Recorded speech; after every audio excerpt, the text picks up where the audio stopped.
ন্যায্য হিস্যার অপেক্ষা নয়, বর্ষার পানি সংরক্ষণ করে তিস্তা ঘিরে নতুন মহাপরিকল্পনা সরকারের।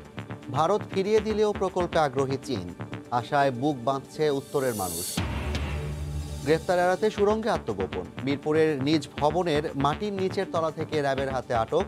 প্লট বিক্রির নামে ৩০০ কোটি টাকা হাতিয়ে নেওয়ার অভিযোগ নাসিমের বিরুদ্ধে। ৫ বছর পর কথিত গুম হওয়া যুবক মামুন ফিরে আসায় নারায়ণগঞ্জের আদালত প্রাঙ্গণে তোলপাড়। মিথ্যা মামলায় প্রেমিকা সহ জেল খেটেছে ৬ জন, ক্ষতিপূরণ দাবি। আকামা ও ভিসার মেয়াদ বাড়ানো নিয়ে সৌদি মালিকদের কাছে জিম্মি প্রবাসীরা মোটা অঙ্কের অর্থ হাতিয়ে নেওয়ার অভিযোগ। সপ্তাহে ২০টি ফ্লাইট চালু হলেও মিলছে না টিকিট। এবং শ্রীলঙ্কা সিরিজ স্থগিত হওয়ায় যুক্তরাষ্ট্রে পরিবারের কাছে ফিরছেন সাকিব। আজ রাতেই কাতার এয়ারওয়েজে ঢাকা ত্যাগ। নভেম্বরে ঘরোয়া লিগে ফেরার আশা।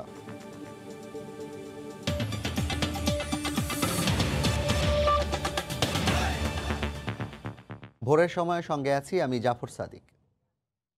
জলবায়ু পরিবর্তন, তার উপর দশকের পর দশক উজান থেকে পানির যথেচ্ছ নিয়ন্ত্রণে তিস্তা নদী উত্তরের মানুষের কাছে যেন অভিশাপ। উজানের দেশ ভারতের কাছে ন্যায্য হিস্যা চেয়ে দীর্ঘ প্রতীক্ষার ফল যখন শূন্য, তখন বিকল্প পথে হাঁটছে বাংলাদেশ। রতন সরকারের রিপোর্ট, ছবি তুলেছেন শাকিল মাহমুদ। জলবায়ু পরিবর্তনের অভিঘাতে ক্ষতিগ্রস্ত দেশগুলোর তালিকার শীর্ষে বাংলাদেশ। উপরন্তু উজানের একতরফা পানি প্রত্যাহারে শুষ্ক মৌসুমে মরুভূমির হাহাকার, আবার বর্ষায় অস্বাভাবিক ঢলে তলিয়ে যাচ্ছে পুরো জনপদ। এক বর্ষায় ৪-৫ দফার বন্যায় ক্ষতিগ্রস্ত হচ্ছে জীবন ও বেঁচে থাকার অবলম্বন। খরা মৌসুমে আমাদের নদী শুকিয়ে যায়, তখন পানির সংকটের কারণে কৃষকরা যেমন চাষাবাদ করতে পারে না। ভারত আমাদেরকে পানি শুকনো মৌসুমে আমাদেরকে কোনো পানি দেয় না, আর বর্ষা মৌসুমে পুরো পানিটা ছেড়ে দেয়, যার কারণে আমাদের এই বর্ষা মৌসুমে এই পানিটা এসে আমাদের এই এলাকা একের ছন্ন বিচ্ছিন্ন করে দেয়। পানির বন্যার স্রোতে হাজার হাজার বাড়ি এক রাতের মধ্যে বিলীন হয়ে গেল। ন্যায্য হিস্যার অপেক্ষা আর না করে বর্ষার পানি সংরক্ষণের মাধ্যমে তিস্তা নিয়ে নতুন পরিকল্পনা করছে সরকার। শাখা প্রশাখা উপনদী এগুলোকে অ্যাড্রেস করে আমরা প্রকল্প গ্রহণ করছি, যেখানে দুই পারে তীর প্রোটেকশনের কাজ হবে, ল্যান্ড রিক্লেমেশন হবে প্রায় ১৭০ কিলোমিটার দুই পার দিয়ে। ভারত ও বিশ্বব্যাংক বাংলাদেশের একই রকম একটি প্রস্তাব ফিরিয়ে দিলেও সম্ভাব্যতা যাচাইয়ের ২ বছরের সমীক্ষা শেষে ঋণ সহায়তা সহ প্রকল্পের পরিকল্পনা প্রস্তাব সরকারের কাছে জমা দিয়েছে চীন, যা স্বপ্ন দেখাচ্ছে অববাহিকার মানুষকে। নদী যেই ভয়ঙ্কর রূপ নিয়ে এসেছিল সেটি কিন্তু আমাদের জন্য নতুন করে এই পরিকল্পনার মধ্য দিয়ে নদী প্রাণ সঞ্চার করতে পারে। মাননীয় প্রধানমন্ত্রী তিস্তাকে ঘিরে যে মহাপরিকল্পনা গ্রহণ করেছেন, এই পরিকল্পনা বাস্তবায়নের আশা নিয়ে তিস্তার দুই পারের মানুষ বসে আছে। আপাতত ৮.৫ কোটি টাকার এই প্রকল্প হলেও দেশি বিদেশি বিনিয়োগের মাধ্যমে আগামী ১০ বছরে পুরো অঞ্চলের আর্থসামাজিক অবস্থা বদলে দেবে বলে আশা সংশ্লিষ্টদের। রতন সরকার, সময় সংবাদ, রংপুর। মুন্সিগঞ্জের লৌহজংয়ে পদ্মার ভাঙন থামছেই না। এরই মধ্যে ৯টি গ্রাম নিশ্চিহ্ন হয়ে গেছে। বিলীন হওয়ার পথে আরও ২টি গ্রাম। পদ্মার থাবার মুখে পড়েছে জনপ্রিয় পদ্মা রিসোর্ট। বিস্তারিত নাসির উদ্দিন উজ্জ্বলের রিপোর্টে। পদ্মা রিসোর্ট, দেশ বিদেশে ছড়িয়ে পড়া সৌন্দর্যের অহংকার এখন পদ্মার থাবার মুখে। ১৬টি কটেজের মধ্যে 10টি কটেজে ক্ষতবিক্ষত। সুপরিচিত বৈশাখ কটেজটির এই হাল এখন। এখানকার পরিবেশ নয়নাভিরাম ছিল, কিন্তু আজকে এসে যেটা দেখছি যে ভাঙনের বিভীষিকায় সব এলোমেলো হয়ে গেছে। অলরেডি 10টা ভাঙ্গা হয়ে গেছে, বাকিটি এখন উপরে আল্লাহর ইচ্ছা। পানির নিচে থাকা জমি জমা বাড়িঘর একের পর এক বিলীন হচ্ছে। নদী ভাঙা মানুষগুলো পড়েছে চরম দুর্ভোগে। থাকতে অসুবিধা, ঘর দুয়ার ভাঙ্গা চুরে গেছে, পোলা ফানলা। একবার ভাঙছি, ফিরে আরেকবার ওখানে ভাঙতে হইব। এই ভাঙ্গা দিলে ওখানে আমার কিছুই নাই, শেষ। পদ্মায় হারিয়ে যাওয়া ব্রাহ্মণগাঁও, দুয়াল্লি, কলিকাল ও সাইনহাটির মতো নিশ্চিহ্ন হয়ে গেছে রাউতগাঁও, সংগ্রামবীর, পাইকারা, গাঁওপাড়া ও ঝাউটিয়া গ্রাম। তবে পুনর্বাসনের চেষ্টা চলছে। যারা ক্ষতিগ্রস্ত হয়েছে তাদেরকে অনেককে ইতিমধ্যে পুনর্বাসন করা হয়েছে, আর পুনর্বাসনের বিষয়টা প্রক্রিয়াধীন আছে। উত্তর দিঘলি, বড় নওপাড়া ছোট হয়ে আসছে। একেবারেই বিলীন হওয়ার পথে ভোজগাঁও গ্রাম। 90 দশকে এই উপজেলা সদর সহ 40 গ্রাম বিলীন হয়ে যায়। 2 যুগ পরে এখন যেন সেই বিভীষিকাই চলছে। নাসির উদ্দিন উজ্জ্বল, সময় সংবাদ, মুন্সিগঞ্জ। টাঙ্গাইলের বাসাইলে পানির প্রবল চাপে একটি কালভার্ট ব্রিজ ভেঙে পড়েছে, এতে ৩ উপজেলার যোগাযোগ বিচ্ছিন্ন হয়ে পড়েছে। স্থানীয়রা জানান, দীর্ঘদিন ধরে কালভার্টটি ঝুঁকিপূর্ণ অবস্থায় ছিল। গতকাল দুপুরে পানির তীব্র চাপে হঠাৎ কালভার্টটি ভেঙে পড়ে। এতে বাসাইল উপজেলার সঙ্গে মির্জাপুর ও দেলদুয়ার উপজেলার ৩০টি গ্রামের সড়ক যোগাযোগ বিচ্ছিন্ন হয়ে পড়েছে। চরম দুর্ভোগের শিকার হচ্ছেন এসব উপজেলার লক্ষাধিক মানুষ। এদিকে ঘটনাস্থল পরিদর্শন করেছেন এলজিইডির কর্মকর্তারা। এ সময় নতুন কালভার্ট নির্মাণের আশ্বাস দেন তারা।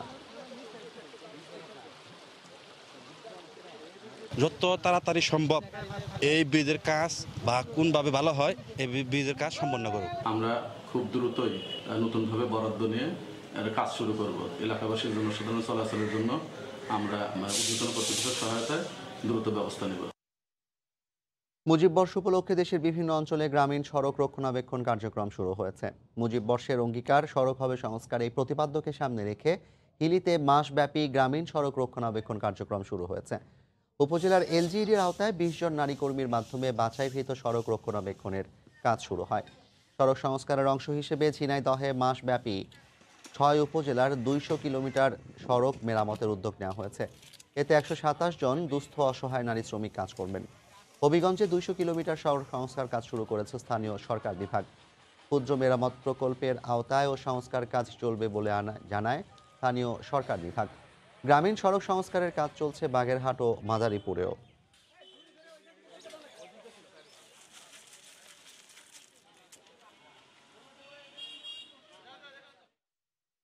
নাটোরের সিংড়ায় বন্যা পরিস্থিতির ভয়াবহ অবনতি হয়েছে। আত্রাই নদীর পানির তোড়ে শত শত বাড়িঘর, ফসলি ক্ষেত তলিয়ে গেছে, রাস্তাঘাট ভেসে যাচ্ছে। দুটি ইউনিয়নের সঙ্গে উপজেলার সরাসরি যোগাযোগ বিচ্ছিন্ন।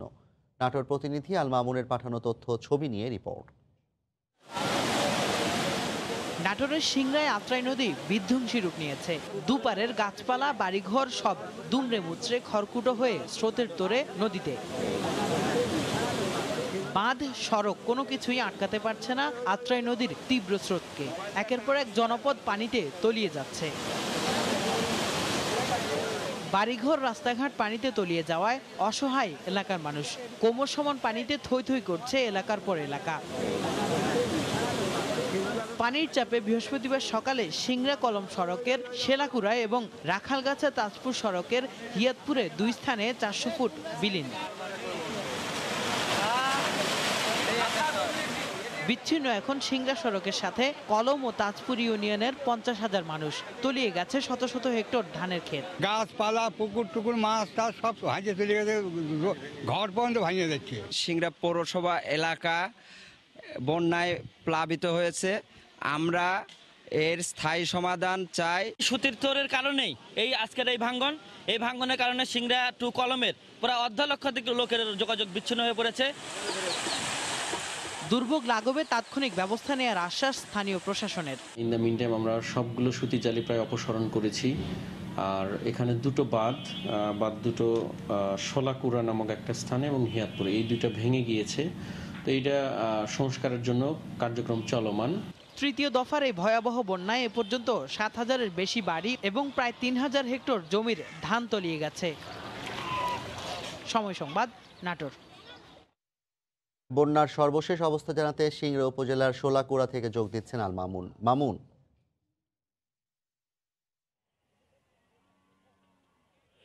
জাফর, আমি এই মুহূর্তে রয়েছি নাটোরের সিংড়া উপজেলার আত্রাই নদীর পাড়ে।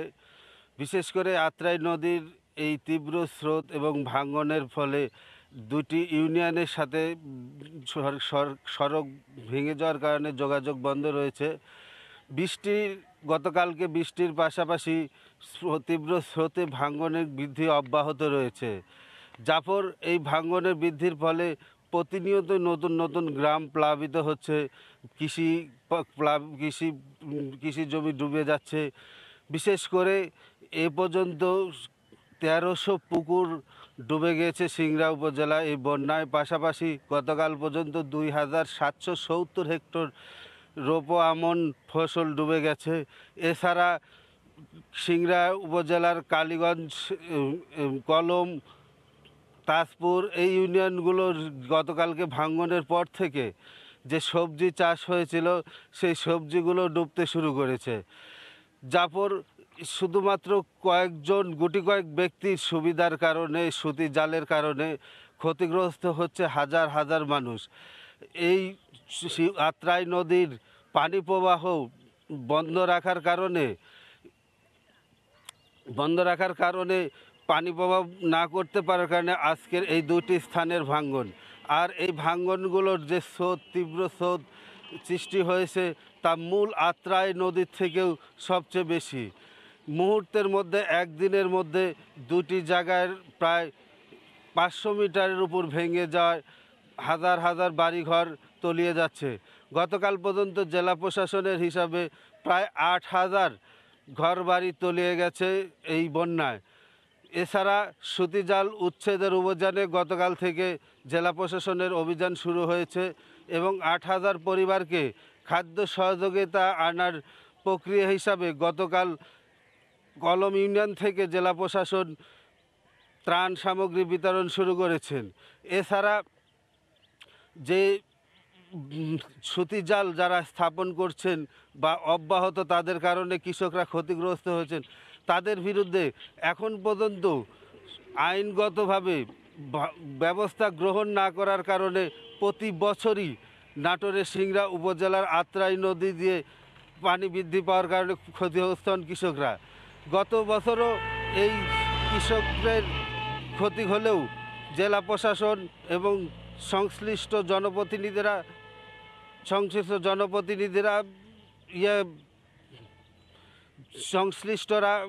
সংশ্লিষ্টরা এই সুতিজালের গত বছর অভিযান করার কথা ছিল, তারা আইনগত ব্যবস্থা গ্রহণ করার কথা ছিল। তাদের এই আইনগত ব্যবস্থা গ্রহণ না করার কারণে আজ এই পরিস্থিতি। কৃষকরা ডুবলেও তাদের আইনগত ব্যবস্থা গ্রহণ করা হয় না। জাফর, এই ছিল নাটোরের সিংড়া থেকে বন্যা পরিস্থিতির সর্বশেষ অবস্থা। নাটোরের সিংড়া থেকে সেখানকার বন্যা পরিস্থিতির সবশেষ খবর জানাতে যুক্ত হয়েছিলেন আমাদের সহকর্মী আল মামুন। অর্ধশত মামলার গ্রেফতার এড়াতে সুরঙ্গে আত্মগোপন করেও রেহাই মিলল না প্লট জালিয়াতির অন্যতম হোতা নাসিমের। কম দামে জমি পাইয়ে দেওয়ার কথা বলে প্রায় 300 কোটি টাকা হাতিয়ে নেয় নাসিম রিয়েল এস্টেটের মালিক।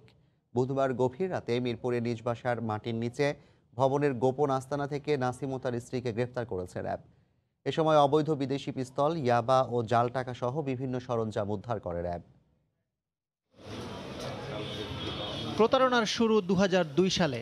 সাভারের কাউন্দিয়া এলাকায় অন্যের জমি দখল করে নাসিম রিয়েল এস্টেট কোম্পানির সাইনবোর্ড টানিয়ে দেয় ইমাম হোসেন ওরফে নাসিম।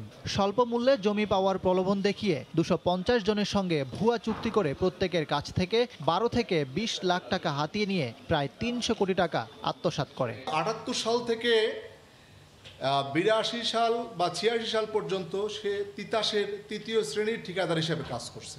জমি না পেয়ে ভুক্তভোগীরা নাসিমের বিরুদ্ধে মামলা করেন। এমন অর্ধশতাধিক মামলার গ্রেফতারি পরোয়ানা এড়াতে রাজধানীর চিড়িয়াখানা সড়কের নিজ ভবনের ভূগর্ভস্থ তলায় গোপন সুড়ঙ্গ করে আত্মগোপনে থাকতেন নাসিম। নাসিম ছাড়া অন্যের আঙ্গুলের ছোঁয়ায় এই দরজা খুলতো না। অফিস ছিল সেখানে সিসি ক্যামেরা এবং ফিঙ্গারপ্রিন্ট দিয়ে ঢুকতে হতো। তার অফিসে ঢোকার পরে তার অফিসের যেখানে বসতো একজন মানুষ নামা যায় এরকম একটা গোপন সুড়ঙ্গ আছে। এই সুড়ঙ্গ দিয়ে যখনই কোনো পাওনাদার, যখনই কেউ যায় বা আইন শৃঙ্খলা বাহিনীর কেউ সদস্য তা গ্রেপ্তার করতে যাবে, তখনই সেই সুড়ঙ্গ দিয়ে নেমে ওই সুড়ঙ্গটার পথ আবার একটা প্ল্যাটফর্ম আছে, ওটাতে বন্ধ করে দেয়। বন্ধ করে দিলে নিচে সুন্দর অ্যাটাচড বাথরুম আলা একটা রুম আছে, সেই রুমে সে অবস্থান করে সে কার্যক্রম করে। বুধবার গভীর রাতে র্যাব সেখানে অভিযান চালিয়ে তৃতীয় স্ত্রী সহ নাসিমকে গ্রেফতার করে। এ সময় একটি বিদেশি পিস্তল, 1,35,000 টাকার জাল নোট, 6টি পাসপোর্ট, 37টি ব্যাংক চেক, 1400 ইয়াবা উদ্ধার করে। খবর পেয়ে র্যাব মিডিয়া সেন্টারে হাজির হয় ভুক্তভোগীরা। জমি রেজিস্ট্রেশনও দেওয়া হয় না, আমার টাকা দেওয়া হয় না, আজকে প্রায় 2 বছর হতে চললো। 2018 সালে আমার টাকা দেওয়া শেষ হয়, আমাদের কয়েকজনের মিলে প্রায় 18 লক্ষ টাকা। কিন্তু সে বিভিন্নভাবে এখন আমাদেরকে টাকাও ফেরত দিচ্ছে না এবং আমাদেরকে জমি বুঝাই দিচ্ছে না। তার অফিসে গেলে লক করা থাকে, সিসি ক্যামেরা দেখে আমাদেরকে ঢুকতে দেয় না। গ্রেফতারি পরোয়ানাভুক্ত আসামি নাসিমের বিরুদ্ধে অস্ত্র, মাদক আইন ও জাল টাকা উদ্ধার সহ প্রতারণার মামলা দায়ের করে রিমান্ড চাইবে র্যাব। ইকরাম হোসাইন, সময় সংবাদ, ঢাকা। করোনা মহামারীর কারণে বিশ্বে নারীর ক্ষমতায়ন বাধাগ্রস্ত হয়েছে উল্লেখ করে এ নিয়ে বিশ্ব নেতাদের নতুন করে পরিকল্পনা নেওয়ার আহ্বান জানিয়েছেন প্রধানমন্ত্রী শেখ হাসিনা। বৃহস্পতিবার জাতিসংঘের অধিবেশনে তিনি আরও বলেন, দক্ষিণ এশিয়ায় নারীরা যেখানে নির্যাতিত, বাংলাদেশ সেখানে নারীর ক্ষমতায়নে শীর্ষে। বিশ্বেও বাংলাদেশের অবস্থান অনেক উপরের সারিতে। We have much more to do. The COVID-19 pandemic has particularly aggravated the vulnerability of women. During this pandemic, women are facing discrimination and increased domestic violence, and therefore threatening to reverse our hard-earned achievements in women empowerment. Bangladesh has made tremendous development in women's empowerment. Immediately after our independence, Father of the nation Bangabandhu Sheikh Mujibur Rahman placed women at the heart of our development agenda. Under his legendary statesmanship, the country crafted a progressive constitution granting equal rights for men and women. We have made girls' education a priority, economic and political empowerment of women a necessity. We see women as active agents of development, not as passive recipients. We formulated a progressive women development policy in 2011. In the public service, women are now becoming higher court judges, public university VCs, secretaries of the government ministries, and so on. Excellencies, on this 25th anniversary, I would like to pledge to increase women's participation in the workforce, leading to 50-50 by 2041. স্বাস্থ্য অধিদপ্তরের হিসেবে করোনায় আক্রান্ত হয়ে দেশে বুধবার দুপুর পর্যন্ত গতকাল দুপুর পর্যন্ত 24 ঘন্টায় 21 জন মারা গেছেন। নতুন শনাক্ত হয়েছেন 1508 জন রোগী। এ নিয়ে দেশে মোট রোগীর সংখ্যা 3,64,987 জন।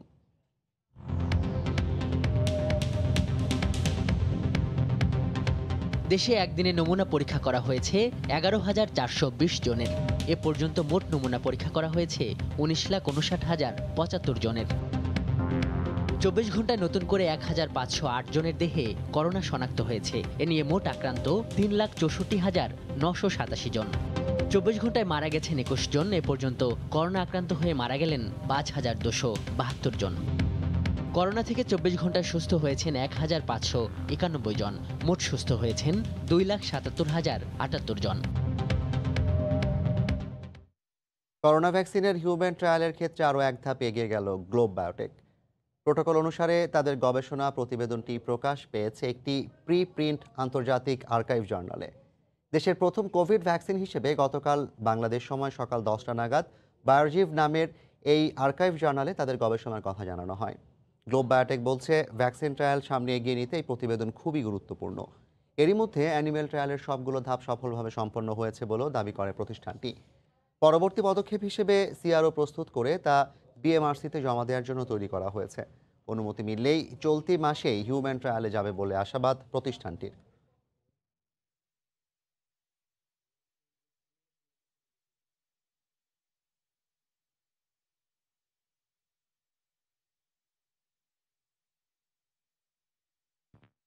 আকামা ও ভিসার মেয়াদ বাড়ানো নিয়ে সৌদি আরবে মালিকদের কাছে জিম্মি হয়ে পড়েছেন প্রবাসীরা। তাদের অভিযোগ, ভিসা ও আকামার মেয়াদ বাড়াতে মোটা অঙ্কের অর্থ হাতিয়ে নেওয়া হচ্ছে।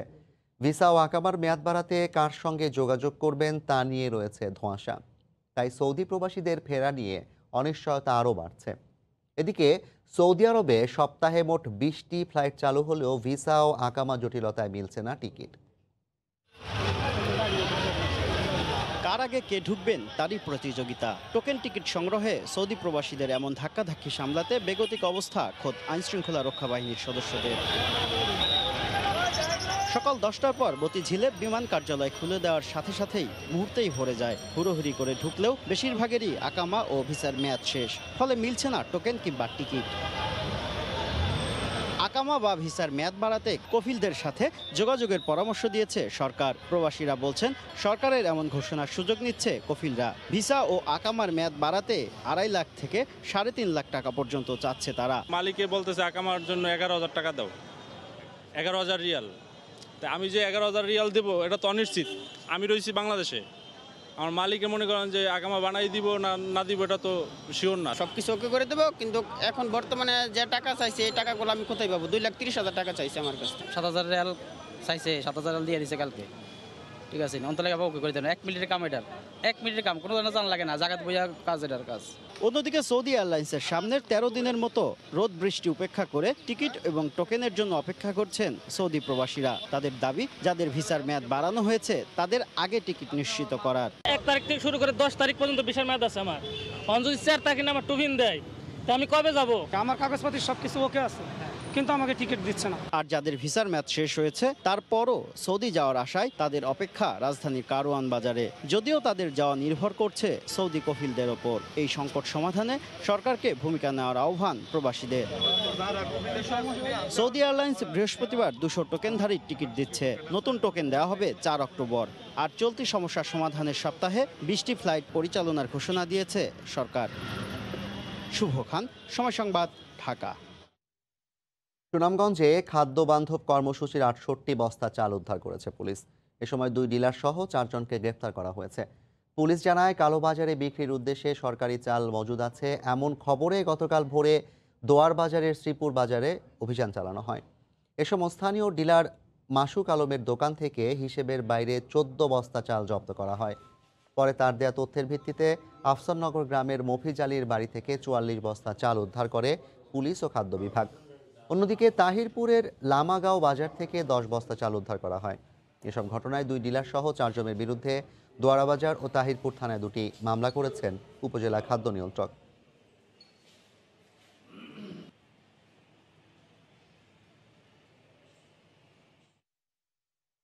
সাভারের আশুলিয়া থেকে সরকারি ত্রাণ 49 বস্তা শুকনো খাবার ও 520 কেজি ভিজিএফের চাল জব্দ করেছে উপজেলা প্রশাসন। গতরাতে পাথালিয়া ইউনিয়নের নয়ারহাট গণবিদ্যাপীঠ উচ্চ বিদ্যালয়ের 2টি কক্ষ থেকে দুস্থদের জন্য বরাদ্দকৃত এসব ত্রাণ সামগ্রী জব্দ করা হয়। স্থানীয়দের অভিযোগ, সরকারি এসব ত্রাণ সামগ্রী আত্মসাতের উদ্দেশ্যে এই বিদ্যালয়ের 2টি কক্ষে মজুদ রাখা হয়েছিল। তবে অভিযোগ অস্বীকার করে ষড়যন্ত্র দাবি করে পাথালিয়া ইউনিয়ন পরিষদের চেয়ারম্যান পারভেজ দেওয়ান জানান, তাদের ইউনিয়ন পরিষদের কোনো গুদাম না থাকায় ত্রাণ সামগ্রী বিতরণের জন্য নয়ারহাট গণবিদ্যাপীঠ স্কুলের 2টি কক্ষ ব্যবহার করা হয়। 98 জন ব্যক্তির তালিকা করা হলেও তারা সময় মতো ত্রাণ নিতে না আসায় সেগুলো রয়ে গেছে।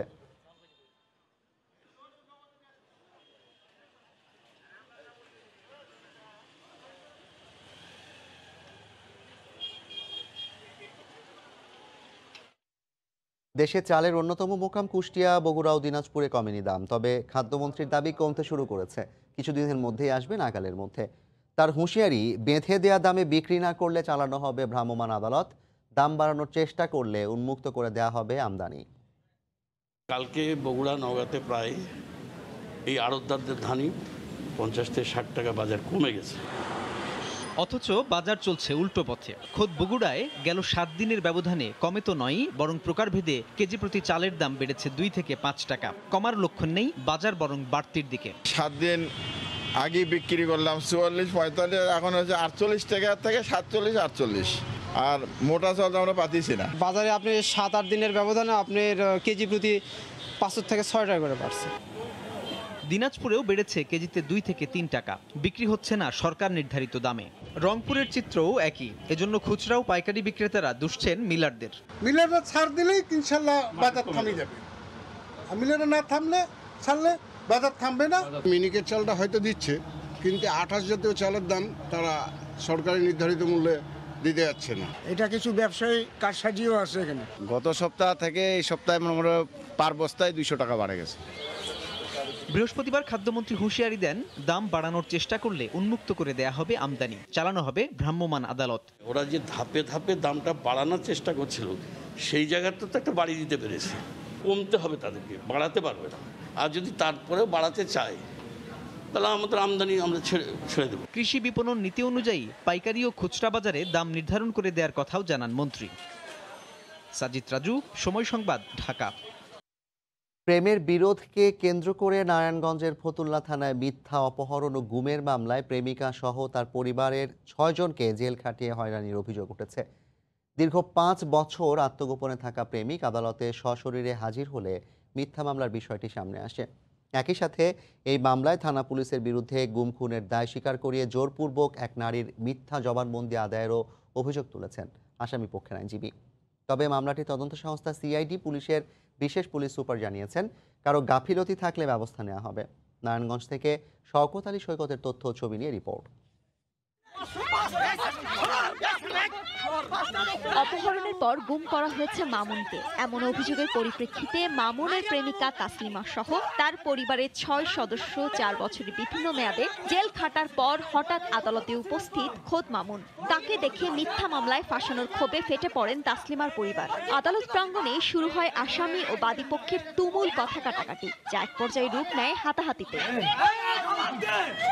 আসামি পক্ষের দাবি, ২০১৪ সালে চাঁদপুরের মতলবের শাখারীপাড়া গ্রামের আবুল কালামের ছেলে ৯ম শ্রেণীর ছাত্র মামুনের সাথে প্রেমের সম্পর্ক গড়ে ওঠে একই এলাকার রহমত আলীর মেয়ে তাসলিমা খাতুনের সাথে। তবে দুই পরিবারের অভিভাবকরা এই সম্পর্ক মেনে না নেয়ায় তাসলিমাকে পাঠিয়ে দেওয়া হয় নারায়ণগঞ্জের ফতুল্লায় তার খালার বাড়িতে। সে বছর ১০ মে সকালে অজ্ঞাতনামা ব্যক্তির ফোন পাওয়ার পর মামুন নারায়ণগঞ্জের উদ্দেশ্যে যায়। এরপর থেকেই মামুন নিখোঁজ।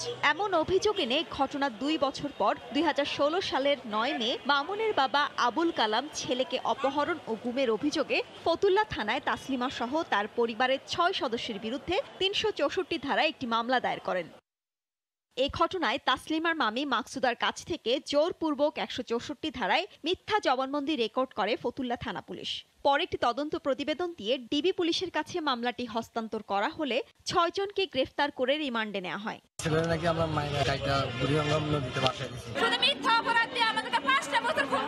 মামলার নতুন মোড় নেয় গত ৩০ সেপ্টেম্বর। এদিন দুপুরে নারায়ণগঞ্জে সিনিয়র জুডিশিয়াল ম্যাজিস্ট্রেট আদালতে মামলার দিন ধার্য থাকায় আদালতে হাজির হন আসামিরা। এ সময় দীর্ঘ ৪ বছর পর মামুনও হাজির হয় আদালতে। দাবি করেন, বাবা মায়ের উপর অভিমান করে বাড়ি ছেড়ে চলে গিয়ে এতদিন গাজীপুরে বসবাস করছিল সে।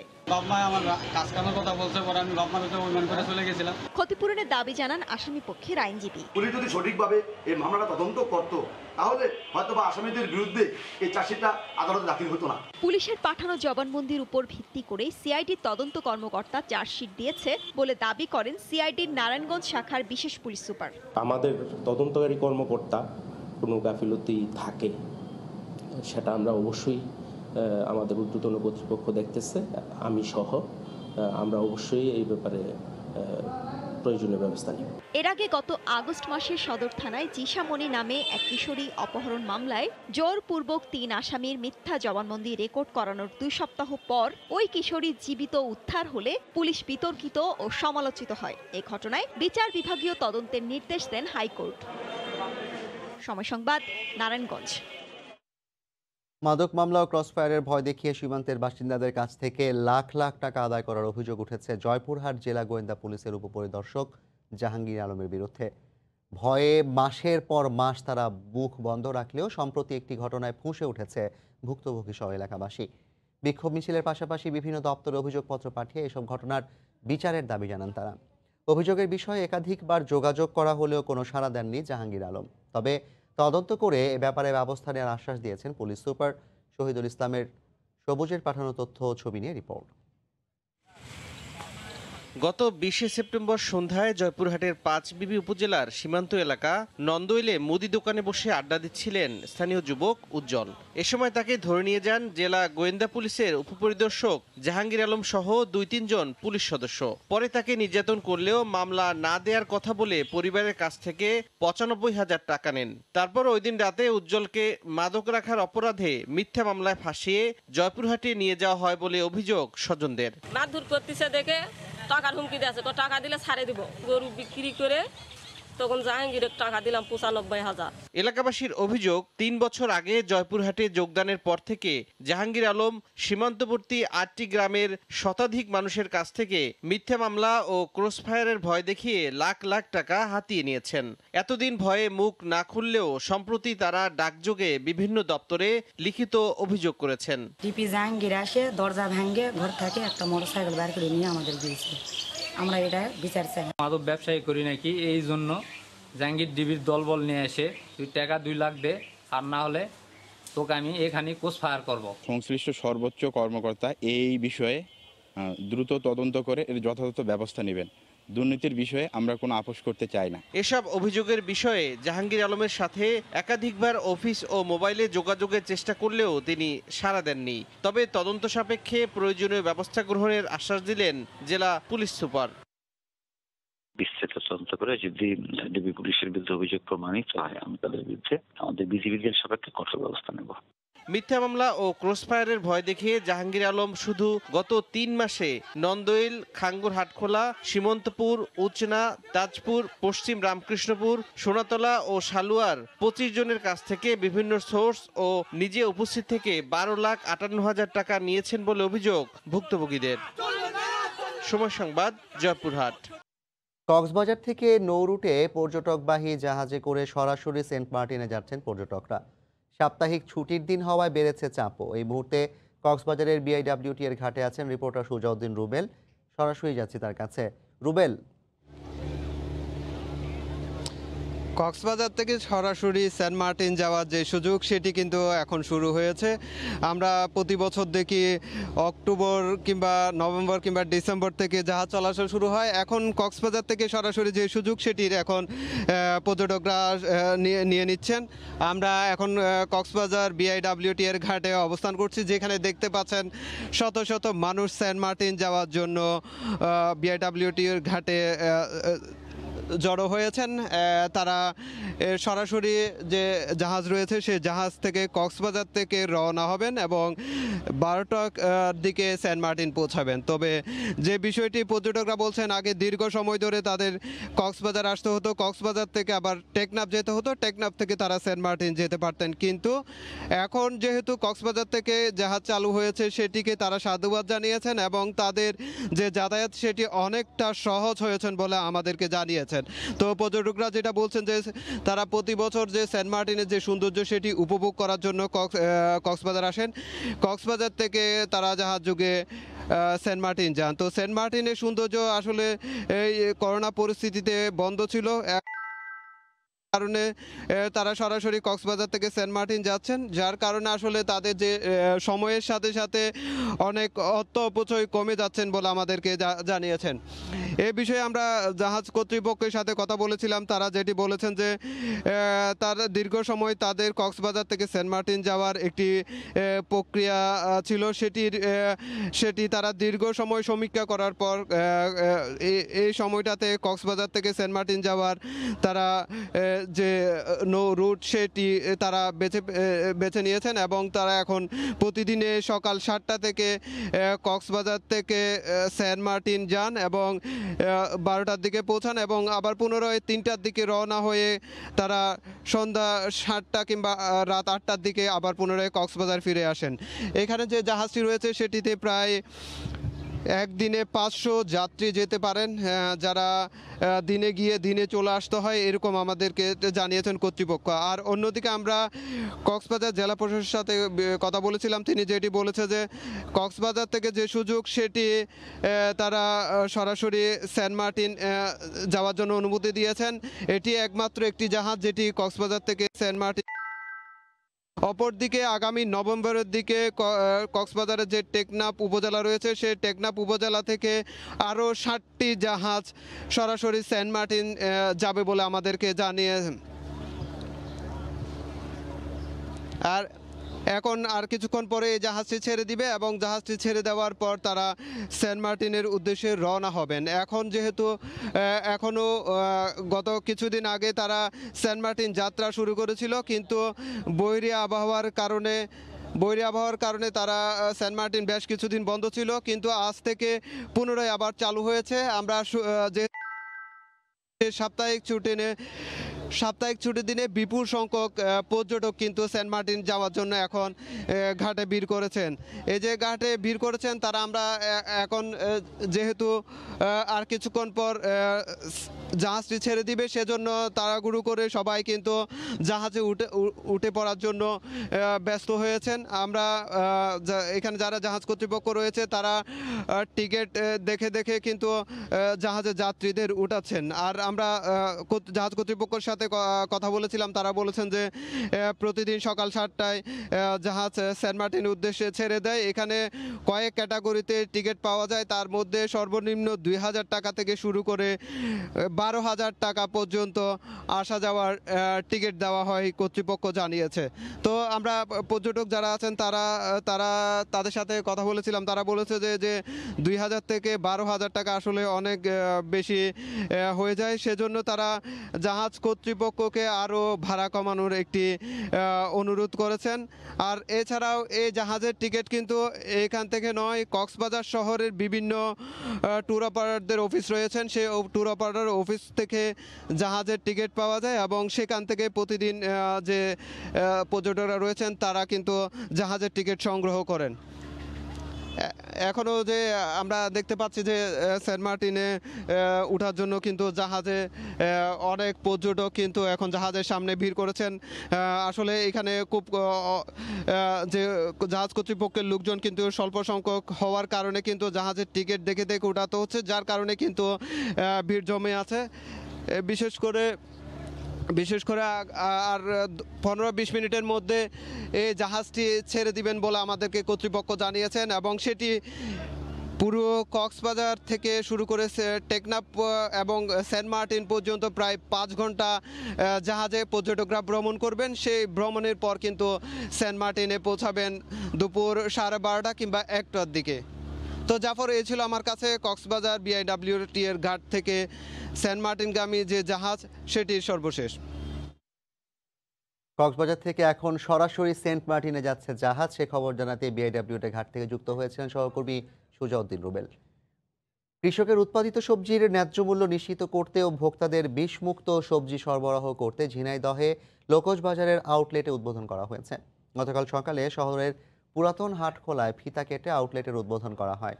এ সময় আয়োজকরা জানান, উন্নয়নের ধারা ও স্বাধীন কৃষক সংগঠন নামের 2টি সংগঠন তাদের প্রশিক্ষিত কৃষকের মাধ্যমে বিষমুক্ত সবজি এখানে বাজার মূল্যে বিক্রি করবে। এ সময় পৌর মেয়র সাইদুল করিম মিন্টু ও স্থানীয় ব্যবসায়ী সহ নানা শ্রেণী পেশার মানুষ উপস্থিত ছিলেন।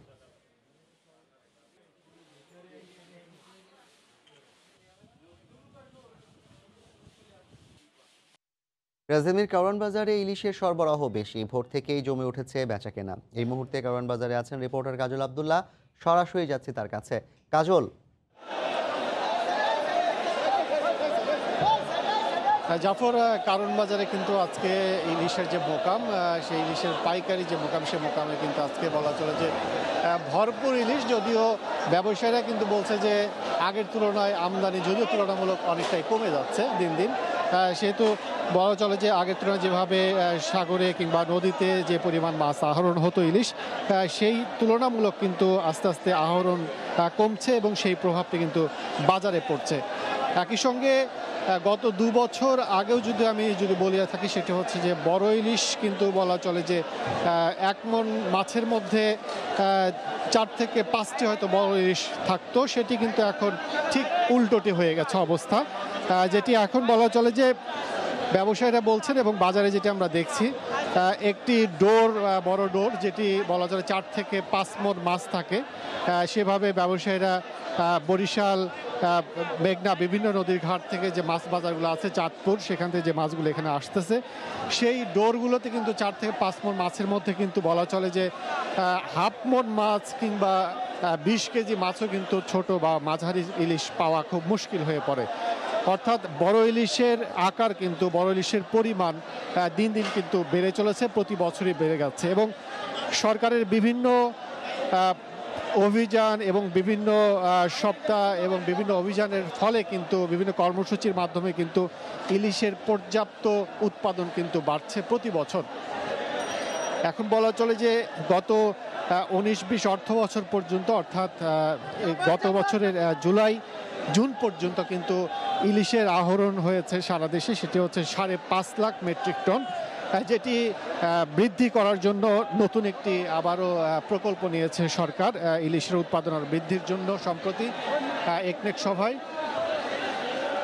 এর মাধ্যমে কিন্তু ইলিশের উৎপাদন আরও বৃদ্ধি করা, দেশের চাহিদা পূরণ করার পাশাপাশি রপ্তানিতে জোর দেওয়ারও লক্ষ্যমাত্রায় কিন্তু পূরণের জন্য এই প্রকল্পটি নেওয়া হয়েছে। তো আজকের বাজার যেটি বলবো সেটি হচ্ছে যে যেহেতু বড় সাইজের ইলিশগুলো কিন্তু বেশি আমরা দেখছি, 1300 গ্রাম থেকে 1500 গ্রাম, অনেক সময় 2 কেজি ওজনের ইলিশও কিন্তু অনেক চোখে পড়ছে, যেটি বিক্রি হচ্ছে আজকে 800 থেকে 850 টাকা পর্যন্ত দামে প্রতি কেজি। এবং ছোট এবং মাঝারি ইলিশের পরিমাণ ব্যবসায়ী বলছেন যে অনেকটাই কম। এর কারণে কিন্তু ইলিশের দাম, ছোট এবং মাঝারি যেগুলো ইলিশ, এই ইলিশের দামগুলো কিন্তু বেড়ে গেছে। সেই তুলনামূলক কিন্তু বলা চলে যে এখানে ছোট এবং মাঝারি সাইজের ইলিশ যেগুলো আমরা খুব কম পরিমাণ দেখছি সেগুলো কিন্তু প্রতি কেজি বিক্রি হচ্ছে সেই তুলনায় বড় সাইজের তুলনায় কিন্তু 800 টাকা 700 টাকা এরকম কেজি কিন্তু দরে কিন্তু বিক্রি হচ্ছে। তো ব্যবসায়ী যেটা বলছেন যে সেটি হচ্ছে যে, এবং আড়তদাররা এবং মাছ সংশ্লিষ্ট যারা বলছেন তারা বলছেন যে সরকারের যে বিভিন্ন কর্মসূচি, যেমন চলতি বছর কিন্তু চলতি মৌসুমে 20 মে থেকে 23 জুলাই পর্যন্ত প্রায় 65 দিন ইলিশের আহরণ, উৎপাদন সবকিছু কিন্তু বন্ধ ছিল। একই সঙ্গে বাজারজাত সবকিছু কিন্তু নদীতে ট্রলার নিয়ে মাঝিদের নামানোটাই নিষেধাজ্ঞা ছিল, এবং যারা দু একটি নৌকা কিংবা মাঝি কিংবা ট্রলার যারাই নেমেছিল তাদেরকে কিন্তু আইনগতভাবে শাস্তি দেওয়া হয়েছে। দীর্ঘ এই 65 দিন বন্ধ থাকার ফলে ইলিশের উৎপাদন কিন্তু অনেকটাই বেড়ে গেছে, কারণ সেই সময় যে পরিমাণ ডিম মাছ গত বছর ছেড়েছিল সেই জাটকাটি বড় হওয়ার ফলে এবং সব কিছু মিলেই কিন্তু ইলিশের উৎপাদন যেমন বেড়েছে তেমনি ইলিশের আকারও কিন্তু বেড়েছে। একইভাবে বাজারে যে সরবরাহ তুলনামূলক কম, সেটি কিন্তু বলা চলে যে আশ্বিন মাসে যে পূর্ণিমা, ভরা পূর্ণিমা পর্যন্ত কিন্তু এটি কিন্তু মাছ কিন্তু ডিম ছাড়ে, এবং সেই ধারাবাহিকতায় সেই লক্ষ্যকে সামনে রেখে কিন্তু সরকার আগামী 14 তারিখ থেকে 14 অক্টোবর থেকে কিন্তু মাছ ধরা বন্ধ করে দেবে। এবং একই সঙ্গে শুধু মাছ ধরা না, মাছ আহরণ করা নয়, মাছ পরিবহন করা থেকে শুরু করে মাছ মজুত করা, বিক্রি করা সব কিছু কিন্তু বন্ধ হবে 14 তারিখ থেকে। অর্থাৎ 13 তারিখ দিবাগত রাত থেকে কিন্তু এই কার্যক্রম, এই কর্মসূচি সরকার শুরু করবে, যেটি বলা চলে যে 14 তারিখ থেকে 22 দিন কিন্তু এই মাছ ধরা বন্ধ থাকবে। যেটি গবেষক এবং বিজ্ঞানীরা যেটি বলছেন সেটি হচ্ছে মৎস্য বিজ্ঞানীরা, এই সময় এই 22 দিন কিন্তু ভরা পূর্ণিমা, এই পূর্ণিমাকে কেন্দ্র করে কিন্তু মাছ ডিম ছাড়ে, এবং এই ডিমটা সংরক্ষণের জন্য সাগরের ডিমটা পাড়ার জন্য কিন্তু এই প্রজনন মৌসুমকে ঘোষণা করে সরকার। সেই অনুপাতে কিন্তু লক্ষ্য রয়েছে 14 তারিখে মাছ ধরা বন্ধ। এবং ব্যবসায়ী বলছেন যে মাছের আমদানি এই কয়েকদিনে বৃদ্ধি হলে মাছের দাম আরও কমে যেতে পারে, কিংবা আমদানি যদি কম হয় তাহলে কিন্তু দাম বেড়ে যাবে। তো জাফর, এই ছিল এখন পর্যন্ত রাজধানীর কারণ বাজার থেকে ইলিশের সবশেষ অবস্থান। রাজধানীর কারণ বাজার থেকে মাছ বাজারের খবর জানাতে যুক্ত হয়েছিলেন সহকর্মী কাজল আব্দুল্লাহ। চট্টগ্রামে মাছের সবচেয়ে বড় পাইকারি ফিশারি ঘাটে ভোরের আলো না ফুটতেই শুরু হয় বেচা বিক্রি। বেচা কেনার খবর জানাতে সেখান থেকে যুক্ত হচ্ছেন সহকর্মী শফিকুল আলম শফিক। সরাসরি যাচ্ছি তার কাছে। যেটি বলতে পারি, আসলে চট্টগ্রামের সবচেয়ে বড় পাইকারি বাজার চট্টগ্রাম ফিশারি ঘাটে ভোর থেকে এরকম হাঁক ডাক শুরু হয়, ক্রেতা বিক্রেতাদের হাঁক ডাক। আমি যদি আপনাকে একটু ক্যামেরার মাধ্যমে দেখাই, এখানে হাজার হাজার মানুষ কিন্তু দেশের বিভিন্ন এলাকা থেকে এখানে মাছ নেওয়ার জন্য আছে, এবং এই মাছগুলো বিশেষ করে এখানে যে জীবন্ত যে মাছগুলো রয়েছে সে মাছের চাহিদা কিন্তু বেশি এবং দামও বেশি। সেই জন্য কিন্তু দেশের বিভিন্ন এলাকা থেকে কিন্তু মাছগুলো এখানে নিয়ে আসে ট্রাক ভর্তি করে এবং ড্রামে করে নিয়ে আসে, কারণ এখানে মাছগুলো যত জীবন্ত রাখা যায় তত কিন্তু দাম বেশি পাওয়া যায় এবং চাহিদাও বেশি। সেই জন্য কিন্তু এখানে ট্রাক ভর্তি করে ড্রামে করে বিভিন্ন এলাকা থেকে মাছগুলো আনা হয়। এখানে বিভিন্ন মাছ রয়েছে, মাছের মধ্যে মাছগুলোর মধ্যে এখানে রুই মাছ যেহেতু কেজি বিক্রি হচ্ছে 250 থেকে 3000 টাকার মধ্যে, এবং যে মৃগেল রয়েছে সেগুলো প্রতি কেজি বিক্রি হচ্ছে প্রায় 200 থেকে 250 টাকার মধ্যে, এবং কাতল আছে সেই কাতল বিক্রি হচ্ছে কিন্তু 150 থেকে 250 থেকে 300 টাকার মধ্যে। তো এই যে মাছ রয়েছে সেই মাছেরগুলোর মধ্যে এগুলো মিঠা পানির মাছ, সেই মিঠা পানির মাছের মধ্যে কিন্তু এই কার্প লাল জাতীয় যে কার্প রয়েছে এই কার্পের চাহিদা কিন্তু বেশি। তো আমরা একটু মিঠা পানির মাছের পর থেকে একটু সামনের দিকে একটু যাওয়ার চেষ্টা করব, যেখানে ইলিশ রয়েছে, ইলিশের যে সরবরাহ রয়েছে সেই ইলিশের সরবরাহ সেই দিকে যাওয়ার একটু চেষ্টা করব। একজন বিক্রেতা রয়েছে, একজন বিক্রেতার সাথে আমি কথা বলার চেষ্টা করব।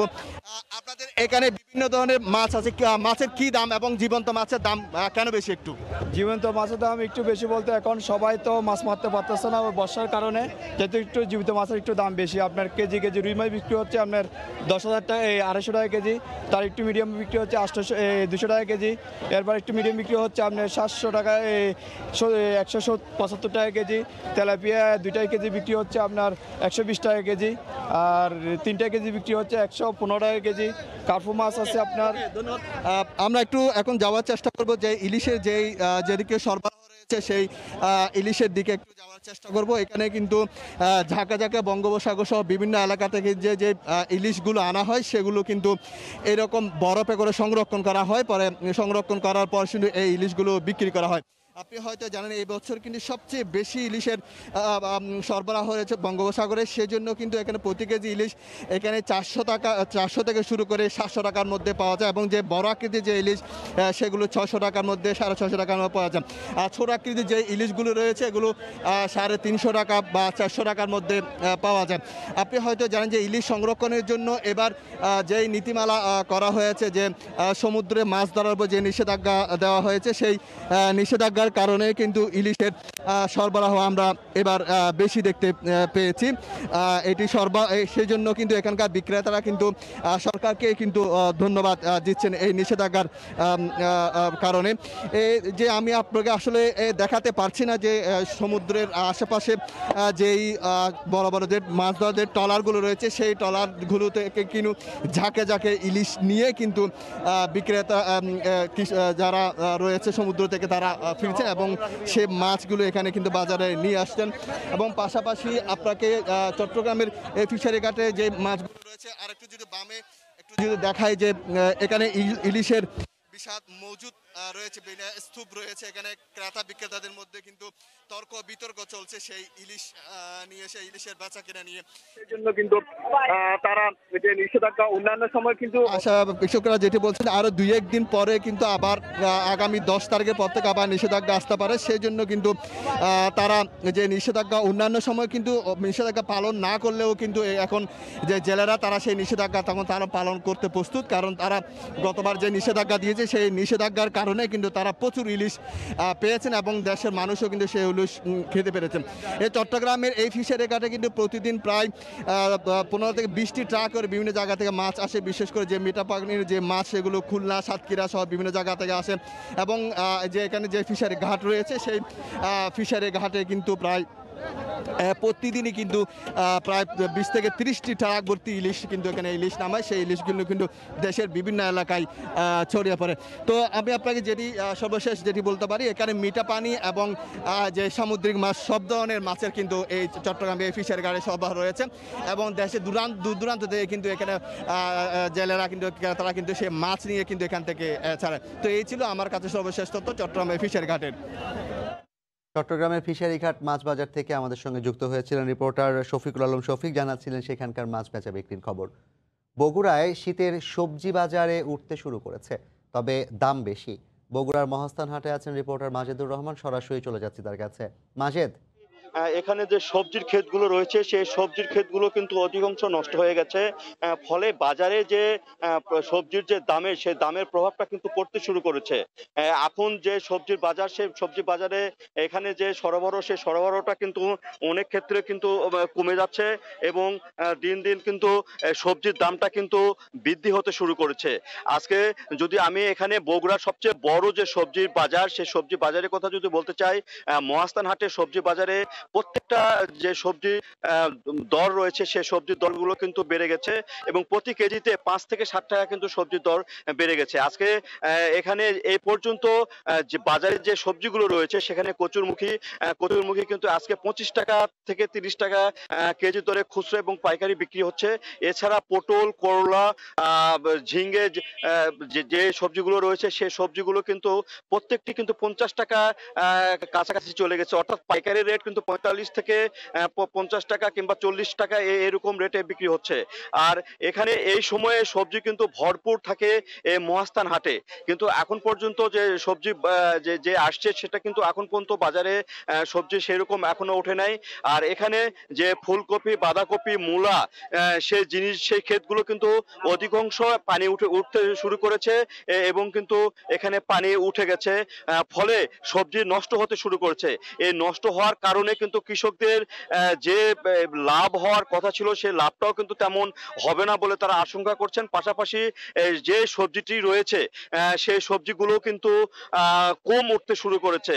এখানে যে সবজির যে সবচেয়ে বড় যে স্থানটি বলা হয় বগুড়ার মধ্যে সেটি হলো শিবগঞ্জ মহাস্থান। যে সবজি এলাকাগুলো রয়েছে সেই সবজি এলাকাগুলোতে করতোয়ার পানি বৃদ্ধি পাওয়ার জন্য কিন্তু সবজি ক্ষেতগুলো প্রায় নষ্ট হয়ে গেছে। আর এখানে যেটি বলতে হয় যে এখানে পাইকাররা এখানে যে সবজিগুলো কেনেন সেই সবজিগুলো এখানে 2 থেকে 3টি হাত বদল হয়, অর্থাৎ যারা কিনে দেয় তাদেরকে একটি টাকা দিতে হয়, তারপরে যে যারা কিনে দেয় তাদেরকেও টাকা দিতে হয় এবং যে লেবার খরচ, আপনার ট্রাক পরিবহন খরচ সবগুলো মিলে যে খরচটা হয় সেই খরচের তুলনায় কিন্তু তারাও যে বেশি লাভ করছে তা না। তাদের এখানে ঢাকা যেতে প্রচুর পরিমাণে খরচ হচ্ছে, অর্থাৎ 1 কেজিতে 6 থেকে 7 টাকা কেজিতে খরচ হচ্ছে। ফলে এখানে ঢাকা কিংবা অন্যান্য স্থানে কিন্তু সবজির দাম এখানে যে পাইকারি দাম তার চেয়ে কিন্তু অনেক বেশি দামে বিক্রি হচ্ছে, কেজি প্রতি 10 থেকে 12 টাকা। এখানে যে খুচরা বিক্রেতারা যেটা বলছেন, যে পাইকারি বিক্রেতারা যেটা বলছেন সেটা খুচরা বিক্রেতারা তাদের তুলনায় কিন্তু কেজি প্রতি অনেক বেশি লাভ করছে। ফলে সাধারণ ভোক্তারা যে সবজি কিনছেন তাতে অনেক টাকা পড়ে যাচ্ছে। আর এখানে সাধারণ ভোক্তারা যেটি বলছেন যে এই যে পরিমাণ দাম আগে ছিল সেই থেকে যে পরিমাণ দামটা বেড়ে গেছে সবজিতে, তাদের কিনতে বেশ কষ্ট হচ্ছে এবং অল্প আয়ের মানুষগুলো সবজি কিনতেই পারছে না বলে জানান। যারা 1 কেজি 2 কেজি সবজি কিনতো তারা কিন্তু এখন 1 পোয়া আধা কেজি সবজি কিনছেন, অর্থাৎ এখানে তাদের আয়ের সাথে ব্যয়ের সামঞ্জস্যটা কিন্তু থাকছে না বলেই মনে করছে তারা। আর এখানে আরেকটা জিনিস লক্ষ্য করা গেছে, কৃষকরা যেটা বারবারই বলছেন যে আমাদের কাছ থেকে পাইকাররা এখানে সবজি কিনছেন কিন্তু আমাদেরকে সবজির টাকা দিবে বলে 1 ঘন্টা 2 ঘন্টা এমনকি 1 দিন 2 দিন পর্যন্ত তারা ওয়েট করাচ্ছে, অর্থাৎ টাকাগুলো দিতে তারা দেরি করাচ্ছে। তারা চান এখানে সবজি কিনবে, হাতে হাতে তাদের টাকা দিবে এবং সবজি কিনে নিয়ে যাবে, কিন্তু সেই জিনিসটা হচ্ছে না। তারাও এখানে বড় বড় পাইকাররা তারাও কিন্তু এখানে কিছুটা আশ্রয় নিচ্ছেন, তারা বাকি রাখছেন।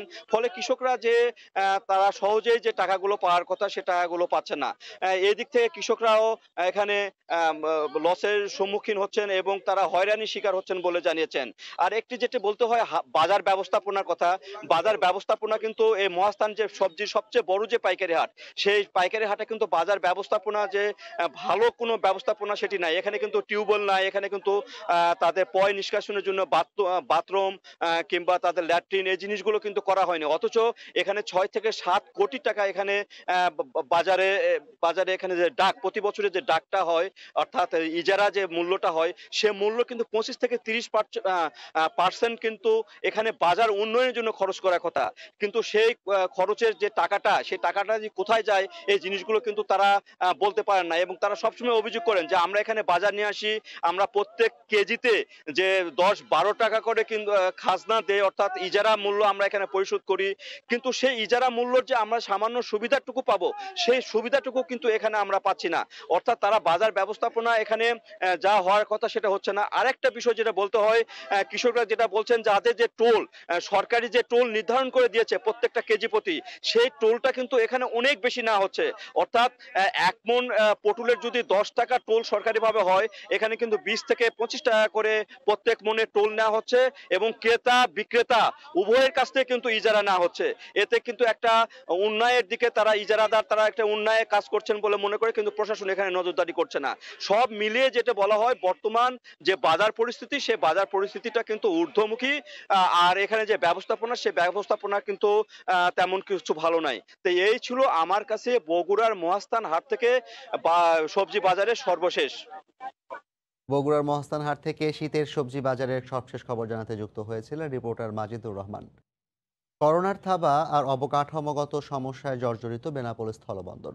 দিন দিন কমছে রাজস্ব আদায়। বন্দর কর্তৃপক্ষ জানান 2019-20 অর্থ বছরে প্রতিবেশী দেশ ভারত থেকে 20,38,064 মেট্রিক টন পণ্য আমদানি হয়েছে, আর বাংলাদেশ থেকে রপ্তানি হয়েছে 3,16,950 মেট্রিক টন পণ্য। এর থেকে সরকারের রাজস্ব আয় হয়েছে মাত্র 2,636 কোটি 63 লাখ টাকা, যা গত বছরের তুলনায় 3,392 কোটি টাকা কম। এর কারণ হিসেবে করোনা সংক্রমণ ও স্থলবন্দরের নানা অসুবিধা, অনিয়ম ও দুর্নীতিকে দুষছেন বন্দর সংশ্লিষ্টরা। খাগড়াছড়িতে করোনা পরিস্থিতিতে শতাধিক হতদরিদ্র পরিবারের মাঝে খাদ্য সহায়তা বিতরণ করেছে সেনাবাহিনী। দকরি সকালে সিন্দুকছড়ি জোনের আওতাধীন মাহবুবনগর, থলিবাড়ি ও পাতাছড়া সহ বিভিন্ন এলাকায় যান গুইমারা রিজিয়নের সেনা সদস্যরা। এ সময় অন্তত 100-র বেশি পরিবারের মাঝে খাদ্য সহায়তা করেন জোন উপ অধিনায়ক মেজর রাহাত আহমেদ। খাদ্য সামগ্রীর মধ্যে রয়েছে চাল, ডাল, তেল, চিনি, লবণ ও সাবান সহ নিত্য প্রয়োজনীয় পণ্য। খাদ্য সহায়তা পেয়ে সেনাবাহিনীর প্রতি কৃতজ্ঞতা প্রকাশ করেন অসহায় মানুষ। বৃহত্তর পাবনায় উৎপাদিত তাঁত পণ্য বিক্রির লক্ষ্যে ব্রিটিশ আমলে গড়ে ওঠে আতাইকুলা হাট। উত্তরাঞ্চলের অন্যতম এই কাপড়ের হাট শুক্রবার ভোর থেকে সরগরম হয়ে ওঠে ক্রেতা বিক্রেতার পদচারণায়। এ বিষয়ে বিস্তারিত জানাতে সেখান থেকে আমাদের সঙ্গে যুক্ত হচ্ছেন সহকর্মী এস এ আসাদ। সরাসরি চলে যাচ্ছি তার কাছে। ধন্যবাদ জাফর। আমি এখন দাঁড়িয়ে আছি পাবনার ঐতিহ্যবাহী কাপড়ের হাট আতাইকুলা হাটে। এই হাটটি মূলত ব্রিটিশ আমল থেকে বৃহত্তর পাবনায় উৎপাদিত তাঁত পণ্য বিক্রির জন্যই ইসামতি নদীর কোল ঘেঁষে এই হাটটি গড়ে ওঠে। এই হাটে আমি একটু যদি দেখাতে চাই, সকাল থেকে প্রচুর পরিমাণ ক্রেতা বিক্রেতা সরগরম হয়ে ওঠে এই হাটে। আমি যদি একটু দেখাতে চাই, হাটে প্রচুর পরিমাণ কাপড় নিয়ে আসছে বিভিন্ন এলাকা থেকে। এলাকা বলতে শুধু পাবনারই না, পাবনা বৃহত্তর পাবনা, পার্শ্ববর্তী কুষ্টিয়ার, কুমারখালী, পুরাদহ, এদিকে শাহজাদপুর, টাঙ্গাইল থেকেও প্রচুর পরিমাণ ক্রেতা বিক্রেতা এখানে সকাল থেকে এসে হাজির হয়েছে। কাপড়ের পসরা বসিয়েছে তারা কাপড় বিক্রির জন্য। কিন্তু আমি হাটে আসা তাঁতিদের সাথে কথা বলেছি, যারা প্রান্তিক তাঁতি, তারা যেমনটি আমাকে জানিয়েছেন, তাদের এই করোনাকালীন সময়ে তারা শ্রমিক সংকট, বিভিন্ন সংকটের কারণে তারা তাঁত সামগ্রী উৎপাদন করতে পারেনি। অপরদিকে দেখা গেছে যে তাদের সুতা, রং এবং তাঁত কেমিক্যালের অস্বাভাবিক মূল্য বৃদ্ধির কারণে এরা ব্যাপক লোকসানের মুখে পড়েছে। এই শিল্পটি হুমকির মধ্যে রয়েছে বলে তাদের দাবি। তবে ব্যবসায়ী পাবনার বাহির থেকে আগত, ঢাকা, চট্টগ্রাম, সিলেট থেকে আগত ব্যবসায়ীদের সাথে যেটা কথা বলে জানতে পেরেছি, সেটা হচ্ছে কাপড় প্রান্তিক তাঁতিরা তাদের উৎপাদন ব্যয় আর বিক্রির সাথে সামঞ্জস্য না রাখতে পেরে তারা চরম কোণঠাসা অবস্থায় আছেন। আমি এই হাট কমিটির সাথে কথা বলেছি। এই হাটে প্রতিদিন প্রায় হাট চলে, প্রতিদিন প্রায় বেচা কিনা হয় 1 থেকে 1.5 কোটি টাকা। সেখানে বর্তমানে এই করোনাকালীনে নেমে এসেছে প্রায় 50 লক্ষ টাকার মতো বিক্রি হয়। এখানে এই তাঁত শ্রমিকরা শুধু তাদের উৎপাদিত পণ্যই বিক্রি করে না, তারা এখানে তাদের উৎপাদিত পণ্য বিক্রি করে তারা এখান থেকে কাঁচামালও কিনে নিয়ে তাদের উৎপাদন কার্যক্রম চালান। আমি এখন যদি একটু কথা বলতে চাই একজন তাঁত শ্রমিকের সাথে, আপনি একটু কথা বলি একজন প্রান্তিক তাঁতির সাথে। আচ্ছা, আপনাদের কি সমস্যা একটু হচ্ছিল? আসসালামু আলাইকুম।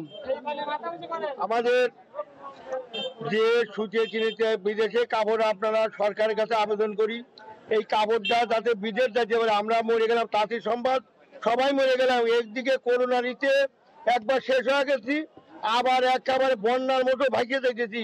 বেচা কেনা মোটেই কিচ্ছু হচ্ছে না।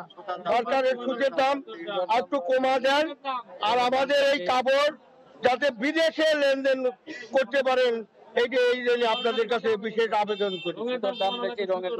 জি, আমি আপনি যেমনটি শুনছিলেন, একজন প্রান্তিক তাঁতির নিকট থেকে তারা এখানে দাবি রেখেছেন তাদের উৎপাদিত পণ্য দেশের বাইরে রপ্তানি করার সুযোগ করে দেওয়ার জন্য সরকারের কাছে তারা আহ্বান জানিয়েছেন।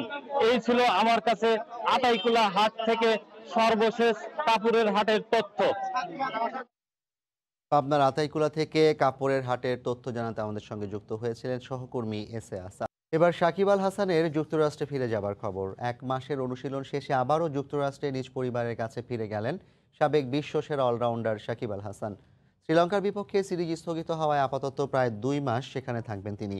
নভেম্বরে ঘরোয়া লিগ শুরু হলে আবারও ফিরবেন বাংলাদেশে। বাইরে তখন তুমুল বৃষ্টি, এরই মধ্যে বিমানবন্দরে মধ্যরাতে নীরবতা ভেঙে হঠাৎই গুটি কয়েক উৎসুক জনতার ভিড়। এখানে যে এসেছেন সাকিব আল হাসান, কালো গাড়ির ফাঁকে সময় সংবাদের লেন্স ঠিকই খুঁজে নিল তাকে। কিছুটা ব্যস্ততায় হ্যান্ড লাকেজটা নিয়ে দিলেন দ্রুত হাঁটা। নিষেধাজ্ঞা এখনো বলবৎ থাকায় এড়িয়ে গেলেন গণমাধ্যমও। এরপর নিয়ম মেনে সারলেন বোর্ডিং পাস। আলতো চোখের সে ভাষাতে ঠিকই বুঝিয়ে দিলেন এরপর যখন ফিরে আসবেন তখন পিছে পড়ে রইবে দুঃস্বপ্নের 1 বছরের স্মৃতি। দেশের ক্রিকেটের বড় বিজ্ঞাপন সাকিব, তাই তো এখনও ভক্তদের বড় ভরসার নামও তিনি। তাই প্রিয় এই তারকাকে কাছে পেয়ে আবেগপ্লুত সবাই। আমার ফার্স্ট টাইমই ওনাকে দেখছি, আমি অনেক ভালো লাগছে। আমি যে ফেস টু ফেস দেখতে পারছি। সাকিব আল হাসানের এতদিন খেলা টিভিতে দেখছি, আজ দেখার জন্য এয়ারপোর্টে অনেকক্ষণ দাঁড়িয়ে দেখতে পেরে খুব ভালো লাগছে। সব ঠিক থাকলে শনিবার 2 কন্যা আর স্ত্রী শিশিরের কাছে মার্কিন মূল্যকে পৌঁছাবেন সাকিব। তার নিষেধাজ্ঞা শেষ হবে চলতি মাসের 29 তারিখ। নভেম্বরে আবারও ফিরবেন বাংলাদেশে। ব্যাটে বলে শাসন করবেন বিশ্বকে। মাহবুব রিমন, সময় সংবাদ, ঢাকা। এর আগে দেশে ফেরার পর প্রথমবারের মতো ক্যামেরায় দেখা যায় সাকিব আল হাসানকে। আনুষ্ঠানিকভাবে নতুন ব্যবসায় নাম লেখান এই টাইগার ক্রিকেটার, সেখানেই ক্যামেরাবন্দী হন তিনি। নিষেধাজ্ঞায় থাকা সাকিব আল হাসানের দিন কাটছে কিভাবে, নিবিড় অনুশীলনে কি করছেন সাকিব, উত্তর জানতে পারলে বিকেএসপির দরজা কিংবা দেয়ালে ছিদ্র করে উকিয়ে দেন ক্রিকেট প্রেমীরা। আকাশ ছোঁয়া আগ্রহ গণমাধ্যমেরও। কিন্তু আইসিসির নির্দেশনা মেনে সাকিব যেন হয়ে গেছেন অদৃশ্য। যুক্তরাষ্ট্র থেকে দেশে ফেরা ক্রিকেটারের চেহারাটা হঠাৎ হঠাৎ সামাজিক যোগাযোগ মাধ্যমে সামনে আসে। কখনো বিজ্ঞাপন, কখনো কারো জন্মদিনের ছবিতে দেখা মেলে লম্বা চুলের নতুন সাকিবকে। তবে আর চুপি চুপি কাজ করা হলো না। এতদিন ব্যক্তিগত রেস্টুরেন্টের ব্যবসা করে আসছিলেন, এবার ট্যুরস অ্যান্ড ট্রাভেলস ব্যবসায় নেমেছেন জাতীয় দলের এই ক্রিকেটার। পরিচালক হিসেবে কোম্পানিটির উদ্বোধন করেন তিনি। সেখানেই মিস্টার 75-এর পিছু পিছু গণমাধ্যমের ক্যামেরা। এর আগে গেল 2রা সেপ্টেম্বর দেশে ফিরেছিলেন সাকিব। এরপর করোনা টেস্ট করে সম্ভাব্য শ্রীলঙ্কা সিরিজের জন্য বিকেএসপিতে নিবিড় অনুশীলন করছিলেন। কিন্তু শেষ পর্যন্ত সিরিজটি স্থগিত হওয়ায় আবার স্ত্রী কন্যাদের কাছে যুক্তরাষ্ট্রের পথে এই অলরাউন্ডার। চলতি মাসের 29 তারিখে নিষেধাজ্ঞার মেয়াদ শেষ হবে। নিয়মানুযায়ী এই সময়ে প্রতিযোগিতামূলক ক্রিকেটে অংশ নিতে পারবেন না। তবে নভেম্বরে ঘরোয়া ক্রিকেট শুরু হলে আবারও খেলায় ফিরবেন সাকিব আল হাসান। মাকসুম আলম খান, সময় সংবাদ, ঢাকা। দেশের বাইরের খবর। মার্কিন প্রেসিডেন্ট নির্বাচন ঘিরে প্রথম নির্বাচনী বিতর্কে কে জিতেছেন তাই নিয়ে এখন চুলচেরা বিশ্লেষণ চলছে। জো বাইডেন এগিয়ে থাকলেও ট্রাম্প তার প্রভাব বিস্তার করেছেন। যুক্তরাষ্ট্রের রাজনীতি ও প্রচারণা নিয়ে জানাতে লুইভিল থেকে এই মুহূর্তে সরাসরি যুক্ত হচ্ছেন সহকর্মী হাসানুজ্জামান সাকি। ধন্যবাদ জাফর আপনাকে। আমি যে শহরে আছি সেই শহরটি হচ্ছে কেন্টাকি অঙ্গরাজ্যের লুইভিল, যেখানে চলমান যে বর্ণবাদ বিরোধী বিক্ষোভ চলছে পুরো যুক্তরাষ্ট্র জুড়ে। সেই বর্ণবাদ বিরোধী বিক্ষোভের যে কয়েকটি শহর খুব বেশি ক্ষতিগ্রস্ত হয়েছে এবং সহিংস ঘটনা ঘটেছে, তার মধ্যে একটি হচ্ছে লুইভিল। আপনি জানেন যে মঙ্গলবার রাতে প্রেসিডেন্ট ডোনাল্ড ট্রাম্প প্রথম প্রেসিডেন্সিয়াল ডিবেটে যে বর্ণবাদ বৈষম্যের ব্যাপারটিকে আরও উস্কে দিয়েছেন, তা নিয়েই কিন্তু আলোচনা সমালোচনার ঝড় বইছে পুরো যুক্তরাষ্ট্র জুড়ে। শুধুমাত্র ডেমোক্রেট প্রার্থী জো বাইডেন তিনিই শুধু এর বিরোধিতা করেননি, ডেমোক্রেটরাও কিন্তু তার বিরোধিতা করছে না। নিজ দল রিপাবলিকানদের মধ্যেও কিন্তু ডোনাল্ড ট্রাম্পের এই যে শ্বেতাঙ্গ আধিপত্য নিয়ে যে বড়াই, যে বিষয়গুলো তিনি তুলে নিয়ে এসেছেন এবং প্রাউড ভয়েসদেরকে তিনি উৎসাহিত করেছেন, তার সমালোচনা এবং নিন্দা কিন্তু নিজের দল থেকেই হচ্ছে। আমরা জানি যে ট্রাম্পের যে ঘনিষ্ঠ এবং মেজরিটি লিডার মিচ ম্যাককনেল, তিনিও কিন্তু এই ঘটনার নিন্দা জানিয়েছেন এবং সাউথ ক্যারোলাইনায় একমাত্র কৃষ্ণাঙ্গ সিনেটর, তার নাম হচ্ছে টিম স্কট, তিনিও কিন্তু এই ঘটনার নিন্দা জানিয়ে কিন্তু বক্তব্য রেখেছেন। বিভিন্ন জায়গায় নর্থ ড্যাকোটার সিনেটর, তিনিও নিন্দা জানিয়েছেন ট্রাম্পের এই বর্ণবাদ বৈষম্যের পক্ষে যে কথাগুলো বলেছেন।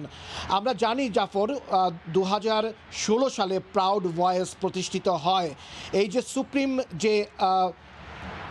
যে হোয়াইট সুপ্রিমিস্ট যারা আছে, শ্বেতাঙ্গ আধিপত্যবাদের যে আন্দোলন তারা চলছে, একদিকে আমরা দেখছি যে নির্বাচন যত ঘনিয়ে আসছে, ব্ল্যাক লাইভ ম্যাটার্স নামে একটি পক্ষ আন্দোলন করছে, অন্য পক্ষ আন্দোলন করছে হোয়াইট সুপ্রিমিস্ট শ্বেতাঙ্গ আধিপত্যবাদ নিয়ে। এই নির্বাচনটি এখন দাঁড়িয়ে গেছে কালো এবং সাদার নির্বাচনের মধ্যে এবং সেটি প্রার্থীরা আরও উস্কে দিচ্ছেন। এই রকম যুক্তরাষ্ট্রবাসীরা কিন্তু দেখেননি যে বর্ণবাদ বিরোধী বৈষম্য নিয়ে যেটি হচ্ছে এখন। লুইভিল শহরে জন্মগ্রহণ করেছিলেন আমাদের সবার পরিচিত মুষ্টিযোদ্ধা মোহাম্মদ আলী। এই লুইভিল শহরে তিনি জন্মগ্রহণ করেছেন। তিনি শান্তির দূত হিসেবে তিনি পরিচিত। তিনি যুক্তরাষ্ট্রের সেনাবাহিনীতে তিনি যোগদান করেননি, কারণ সেনাবাহিনীতে যোগদান করলে যুদ্ধ করতে হবে, যুদ্ধ করলে অন্য দেশের মানুষকে হত্যা করতে হবে, গুলি চালাতে হবে। এই জন্য তিনি কিন্তু যুক্তরাষ্ট্রের সেনাবাহিনীতেও যোগদান করেননি মুষ্টিযোদ্ধা মোহাম্মদ আলী। তাকে পুরো পৃথিবী শান্তির দূত হিসেবে চেনে। এই যে মোহাম্মদ আলীর যে স্বপ্নের এবং শান্তির যে যুক্তরাষ্ট্র, সেই যুক্তরাষ্ট্র কিন্তু আজকের যুক্তরাষ্ট্রের সঙ্গে কিন্তু তার মিল নেই। সেই দূরত্বটা যোজন দূরত্ব মনে হচ্ছে। কিন্তু এখানকার অধিবাসীরা তারা কিন্তু শান্তি চান। তারা এই বর্ণবাদ বৈষম্য নিয়ে কোনো আন্দোলন হোক, কোনো সহিংস ঘটনা হোক, এটা কিন্তু তারা চান না। এই শহরে কিছু সংখ্যক বাংলাদেশি বসবাস করেন, কিন্তু তার পাশেই রয়েছে ইন্ডিয়ানাপলিস, সেখানে বসবাস করেন বেশ কিছু বাংলাদেশি। আমরা লুইভিলে এমন একজন বাংলাদেশিকে পেয়েছি, তিনি কমিউনিকেশন স্পেশালিস্ট জাহিদ রহমান মামুন। আমরা এখন তার সঙ্গে কথা বলবো। জনাব জাহিদ রহমান মামুন, আপনি আমাদেরকে একটু বলবেন যে এই যে চলমান বর্ণবাদ বিরোধী যে বৈষম্য যে আন্দোলন চলছে, আপনি জানেন যে আপনার পাশের শহরেই লুইভিলে এটি হয়েছে, তো আপনি আমাদেরকে একটু বলবেন যে কোন পথে নির্বাচন আগাচ্ছে। একটু এদিকে আসবেন। Thank you. আসলে নির্বাচন আমাদের সবার জন্যই নির্বাচনটা খুব গুরুত্বপূর্ণ একটা ব্যাপার। তো যেভাবে আগাচ্ছে, আমি যেটা মনে করি যে আসলে আমাদের মতো প্রবাসী যারা আছে তাদের জন্য, তাদের ভবিষ্যতের জন্য খুব সংকটাপন্ন একটা সময় বয়ে আনবে যদি আশানুরূপ ফল না পাওয়া যায়। যেমন ধরেন, মানে আমি ইন্ডিয়ানার প্রেক্ষাপটে কথা বলি, যে ইন্ডিয়ানাতে আমাদের কের মানে একটা বিশাল হাব রয়েছে।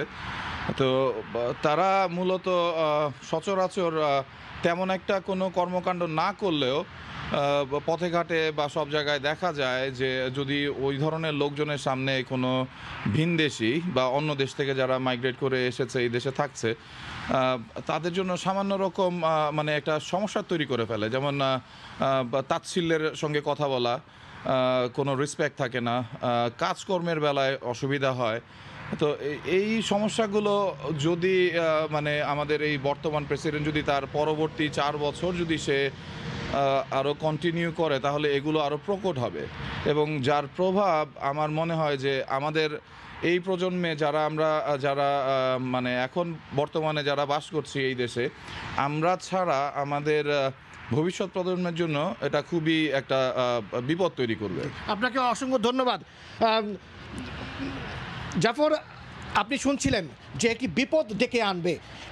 আমরা একটি নিরাপদ দেশের জন্য যারা অভিবাসী বাংলাদেশি তারা স্বপ্নের আমেরিকায় এসেছিল, এবং সেই স্বপ্নের আমেরিকায় কিন্তু এখন রাজনৈতিক পরিস্থিতি কিন্তু ভয়াবহ রূপ নিচ্ছে। সেই রাজনৈতিক পরিস্থিতি যদি আরও সহিংস রূপের দিকে যায় তাহলে সেই অবস্থাটি কিন্তু ভয়াবহ রূপে যাবে এবং সেটি সবার জন্যই বিপদের হবে। সেটি আজকের অতিথি আপনার জাহিদ রহমান মামুন তিনি কিন্তু আমাদেরকে জানালেন। সব কিছু মিলিয়ে একটি অস্থির পরিবেশ বিরাজ করছে।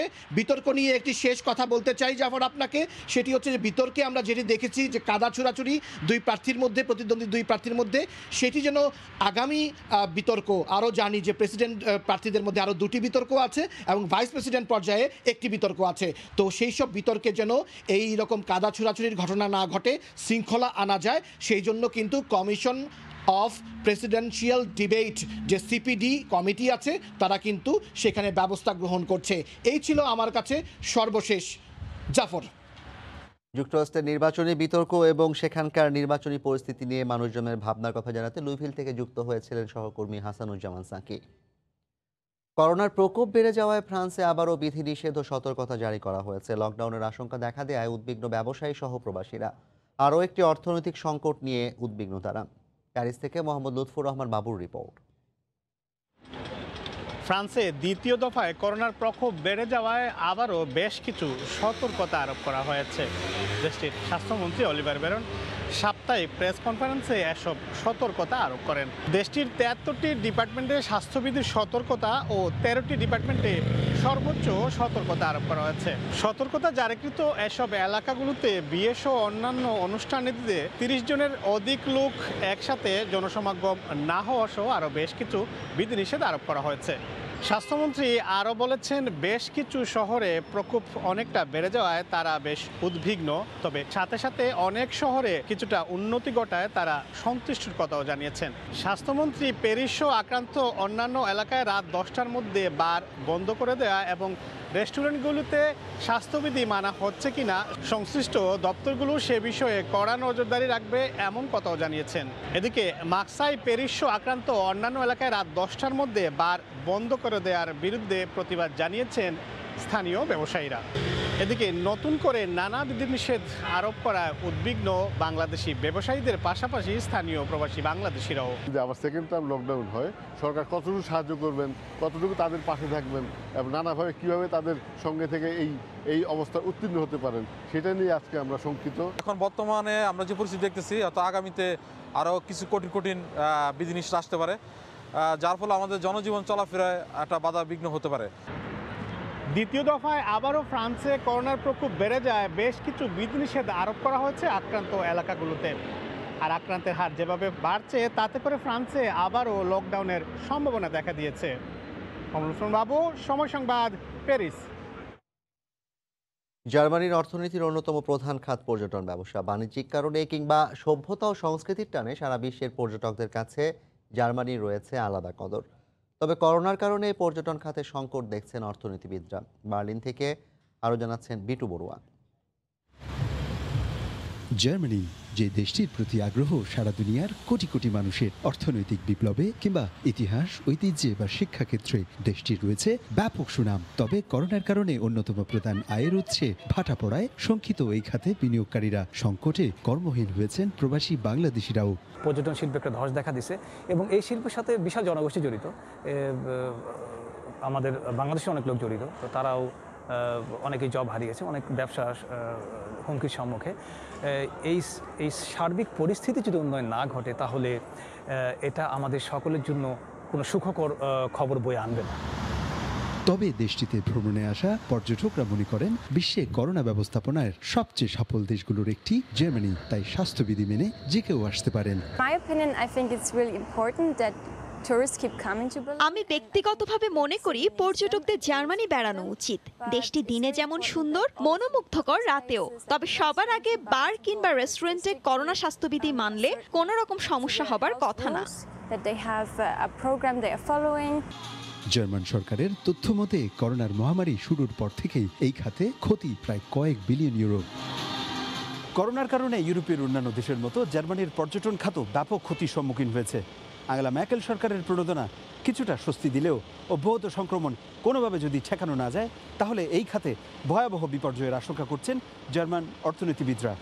জার্মানির বার্লিন থেকে বিটু বড়ুয়া, সময় সংবাদ। অ্যাসফোর্ড মধ্যযুগীয় ভিক্টোরিয়ান দুর্গ হিসেবে দাঁড়িয়ে আছে 820 বছর ধরে। কালের বিবর্তনে এটি এখন 5 তারকা হোটেল। ঐতিহ্যবাহী দুর্গ করোনার কারণে বন্ধ। ইতিহাস সমৃদ্ধ এই জায়গাটির আদ্যপান্ত জানাচ্ছেন আয়ারল্যান্ড থেকে সহকর্মী সৈয়দ জুয়েল।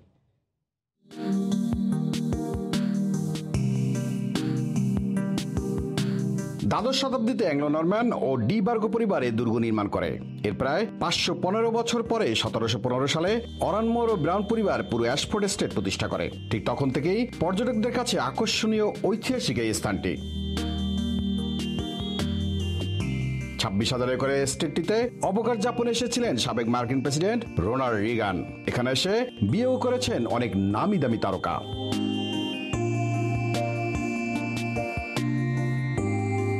করোনার কারণে দর্শনার্থীরা দুর্গে প্রবেশ না করতে পারলেও ক্যাসেলটির পাশ দিয়ে বয়ে যাওয়া লক্করি হ্রদে বোটে করে ঘুরে সৌন্দর্য উপভোগ করতে পারছেন ভ্রমণ পিপাসুরা। হলিউডের পর্দা কাঁপানো নায়ক জেমস বন্ড ও বিখ্যাত খেলোয়াড় রোরি ম্যাকরয় বিয়ে করেছেন এই অ্যাশফোর্ড ক্যাসেলে এসে। এখানে ভ্রমণ করেছেন সাবেক মার্কিন প্রেসিডেন্ট রোনাল্ড রিগানও। বিশ্বের যে কটি দর্শনীয় স্থান রয়েছে অ্যাশফোর্ড ক্যাসেল তার ভিতর অন্যতম। আয়ারল্যান্ডের অ্যাশফোর্ড ক্যাসেল থেকে সৈয়দ জুয়েল, সময় সংবাদ। কুয়েতের আমির শেখ সাবাহর মৃত্যুতে দেশটিতে চলছে 40 দিনের রাষ্ট্রীয় শোক। স্থানীয়দের পাশাপাশি প্রবাসী বাংলাদেশিরাও পালন করছেন শোক। তারাও স্মরণ করছেন মহান নেতাকে। সেই সঙ্গে আশা প্রকাশ করছেন নতুন দায়িত্বপ্রাপ্ত আমিরের আমলে শ্রমবাজার আরও বড় হবে। কুয়েত থেকে শরীফ মোহাম্মদ মিজানুর রহমানের রিপোর্ট। কুয়েতের আমির শেখ সাবাহ আল আহমেদ গত মঙ্গলবার যুক্তরাষ্ট্রের একটি হাসপাতালে মারা যাওয়ায় কুয়েত জুড়ে চলছে শোক। এদিকে তার অবর্তমানে রাষ্ট্রীয় দায়িত্বের ভার পেয়েছেন তার সৎ ভাই যুবরাজ শেখ নওয়াফ আল আহমেদ আল সাবাহ। আরব উপসাগরে যুক্তরাষ্ট্র ও ইরানের মধ্যে সম্পর্কের টানাপোড়েন চরমে পৌঁছলে উভয় পক্ষকে শান্ত হওয়ার আহ্বান জানিয়েছিলেন প্রয়াত আমির। শান্তির পক্ষে তিনি কাজ করেছেন। কাতারের সঙ্গে সৌদি আরব, সংযুক্ত আরব আমিরাত সহ পারস্য উপসাগরীয় প্রতিবেশী দেশগুলোর দ্বন্দ্ব নিরসনে অগ্রণী ভূমিকা পালন করেছেন তিনি। গত বুধবার তার জানাজা ও দাফন সম্পন্ন হয়েছে। সাধারণ কুয়েতিদের পাশাপাশি শোকাহত প্রবাসী বাংলাদেশিরাও। উনির জন্য আমরা শোকাহত প্রবাসীরা সবাই আমরা উনির জন্য শোকাহত। আল্লাহ যেন উনির জান্নাতবাসী করেন। নতুন শেখ কুয়েতে তার জন্য দোয়া করি। সেই জন্য প্রবাসীর জন্য কিছু একটা করে, তাই আমরা তার আশাবাদী। মরহুমের সম্মানে 40 দিন রাষ্ট্রীয় শোক পালন সহ 3 দিনের ছুটি ঘোষণা করেন সরকার। প্রবাসী বাংলাদেশিরা প্রয়াত আমিরের বিধি আত্মার মাগফিরাত সহ মহান রাব্বুল আলামিনের কাছে নবনিযুক্ত আমিরের দীর্ঘায়ু ও কামিয়াবি কামনা করেন। সবাই আশাবাদী তার আমলে কুয়েত বাংলাদেশের শ্রমবাজার আরো বিস্তৃত হবে। শরীফ মোহাম্মদ মিজানুর রহমান, সময় সংবাদ, কুয়েত। আগামী বছরের প্রথম দিন থেকে সৌদি আরবে বিদেশিদের জন্য খুলে দেওয়া হচ্ছে পর্যটনের দুয়ার। স্বাস্থ্যবিধি মেনে পর্যটকরা আসতে পারবেন। ভিসাও মিলবে দ্রুততম সময়ে। পর্যটক আসলে ব্যবসা বাণিজ্যে আবারও চাঙ্গা ভাব ফিরবে বলে আশা প্রবাসী বাংলাদেশিদের। রিয়াদ থেকে আরিফুর রহমানের রিপোর্ট।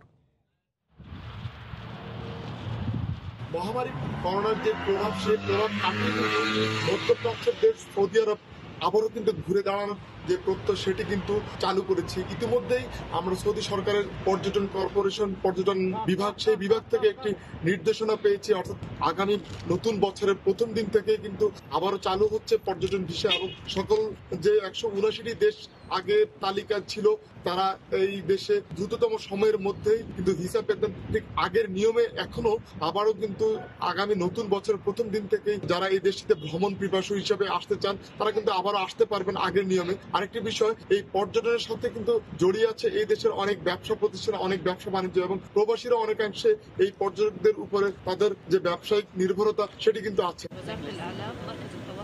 এই দেশে যারা আসেন এবং এই দেশ থেকে যারা প্রতিনিয়ত যাওয়া আসা করেন বিভিন্ন দেশে তারা কিন্তু এখান থেকে মালামাল কেনেন এবং সেই নির্ভরতা যেটি আছে সেটি কিন্তু আবারও চাঙ্গা হবে বলে মনে করছেন এখানের প্রবাসী ব্যবসায়ী থেকে শুরু করে সকলে। অর্থাৎ এই যে পর্যটন শিল্প সেটি যদি আগের ন্যায় চালু হয় তাহলে কিন্তু এখান থেকে প্রবাসী তাদের যে সুযোগ সুবিধা সেটি কিন্তু আগের ন্যায় পাবেন এবং তাদের যে ক্ষতি হয়েছে করোনার সময় যে বন্ধ থাকার ফলে সেটি কিন্তু আবারও চাঙ্গা হবে বলে মনে করছেন এখানে থাকা প্রবাসী ব্যবসায়ীরা। এবং এই ব্যবসায়ীদের যে দাবি সেই দাবি আসলে যদি আগের মতো সবকিছু চালু হয় এবং সবকিছু স্বাভাবিক থাকে তাহলে খুব দ্রুততর সময়ে কিন্তু তারা তাদের যে ক্ষতি হয়েছে সেটি কিন্তু কাটিয়ে উঠতে পারবে। রিয়াদ থেকে আরিফুর রহমান, সময় সংবাদ। করোনা ভাইরাস প্রতিরোধে সচেতনতা বাড়াতে সিলেটে অনুষ্ঠিত হচ্ছে সিলেটি রানার্সের উদ্যোগে কোভিড-19 রিলে দৌড়। এই মুহূর্তে তামাবিল বাইপাসে আছেন রিপোর্টার ইকরামুল কবির, সরাসরি যাচ্ছি তার কাছে। ইকরাম। ধন্যবাদ জাফর। সিলেটে শুরু হয়েছে প্রথমবারের মতন একটি ব্যতিক্রমী রিলে রেস বলা যায় অথবা ম্যারাথনও বলা যায়। এটা কোভিড-19কে যেই সচেতনতা সৃষ্টি, জনগণের মধ্যে সচেতনতা সৃষ্টির জন্যই সিলেটি রানার্স নামের এক সংগঠন এই আয়োজন করেছে। 24 কিলোমিটার পথ পাড়ি দিবে যারা এই দৌড়ে অংশগ্রহণ করেছে। এখান থেকে 6 কিলোমিটার পথ হচ্ছে গিয়ে এই সড়কটির সিলেট তামাবিল সড়ক। এই সিলেট তামাবিল সড়কের 6 কিলোমিটার পথ 4 বার পাড়ি দিলে 24 কিলোমিটার হবে এবং এই আয়োজনে বিভিন্ন জায়গা থেকে এসে এই আয়োজনে অংশগ্রহণ করার জন্য সিলেট বিভাগের 4টে জেলা ছাড়াও অন্যান্য জেলা ঢাকা, বরিশাল সহ বাংলাদেশের 9টি জেলার যারা দৌড়বিদ তারা অংশগ্রহণ করেছে। এখানে একজন নেপালি দৌড়বিদও আছেন এখানে এই সচেতনতামূলক যেই রান বা সেখানে অংশগ্রহণ করছে। মূলত বলা যায় এখানকার যেই আমি একটু কথা বলতে চাচ্ছি, এখানে উদ্যোক্তারা আছেন। আমি আপনাদের এই উদ্যোগের মূল বিষয়টা আমাদের একটু সংক্ষেপে বলেন। এটা হচ্ছে যে কোভিড-19 আপনারাও জানেন পুরো পৃথিবীকে স্তব্ধ করে দিছে। আমরা চাচ্ছি দৌড়ের মাধ্যমে আমরা একটা সচেতনতা সৃষ্টি করতে, কারণ এটা কিন্তু কোভিড কিন্তু মেনলি ফুসফুসের উপরই অ্যাটাক করে। দৌড়ের মাধ্যমে আমরা ফুসফুস আমাদের পুরো শরীরের অবস্থার খুব কিন্তু উন্নতি হচ্ছে। এটা আমরা চাচ্ছি একটা সচেতনতা সৃষ্টি করতে যাতে পুরো সিলেট পুরো বাংলাদেশের মধ্যে এই সচেতনতা সৃষ্টি হয়। এবং ধন্যবাদ। আচ্ছা, এই ধরনের আয়োজন কি এটা প্রথমবারের মতো না আপনারা অতীতে আরও করেছেন বা আগামীতে আরও করার কোনো চিন্তা ভাবনা আছে? সিলেটি ধন্যবাদ ইকরাম ভাই আপনাকে। সিলেটি রানার্সের পক্ষ থেকে এই আয়োজনটা প্রথম। আর এই যে ডাইভার্সিফাইড একটা রানিং যেটা রিলে রান মানে রিলে ম্যারাথন, এটা বাংলাদেশে এই প্রথম। আর আমাদের এই রানিংটা হচ্ছে যে আমাদের এই যে একটা প্যান্ডামিক সিচুয়েশনে আমাদের তরুণ সমাজ যারা আমাদের ইউথ যারা আছে তাদেরকে পজিটিভ রাখার জন্য এই রানিংটা আয়োজন করা হয়েছে, যাতে তারা মানে অন্যান্য কোনো অনৈতিক কাজে তারা জড়িত না হয়ে আমাদের শিক্ষা এবং সংস্কৃতি এবং খেলাধুলার প্রতি তাদের আবেগ তৈরি হয়, তাদের ইচ্ছা তৈরি হয়, এটার সাথে তারা যাতে আরও বেশি করে ইনভলভ হয়। এই জন্য এই আয়োজনটা, এই প্যান্ডামিক সিচুয়েশনে তাদের আগ্রহের জায়গাটা যাতে নষ্ট না হয়। আর আমাদের ইচ্ছা আছে আগামী ফেব্রুয়ারিতে আমরা একটা বড় একটা রানিং ইভেন্ট করবো সিলেটে, যেখানে অনেক মানুষই অংশগ্রহণ করবে, দেশ এবং দেশের বাইরে থেকে অনেকে অংশগ্রহণ করবে। এই আজকের এই আয়োজনে সর্বমোট কয়টা ডিস্ট্রিক্ট থেকে কতজন অংশগ্রহণ করছে? আমাদের এখানে মোট 9টা জেলার পার্টিসিপেন্ট আজকে এখানে অংশগ্রহণ করতেছেন। অনেকের আগ্রহ ছিল, মাত্র 16টা টিমকে আমরা এন্ট্রি দিতে পেরেছি। প্রতি টিমে 4 জন করে মোট 64 জন রানার্স অংশগ্রহণ করতেছেন। একজন ফরেনার আছেন, নেপালের একজন রানার এখানে আমাদের সাথে অংশগ্রহণ করেছেন আজকে। আর বাকি যারা আছেন তাদেরকে আমরা জায়গা দিতে পারি নাই। তো 64 জনই আজকে অংশ নিচ্ছে নাকি এখানে। ধন্যবাদ আপনাকে। শুনছিলেন এখানে যারা আয়োজক তারা বলছিলেন যে এই 64 জন এখানে অংশগ্রহণ করেছেন 9টি জেলা থেকে, একজন নেপালি অংশগ্রহণকারী সহ।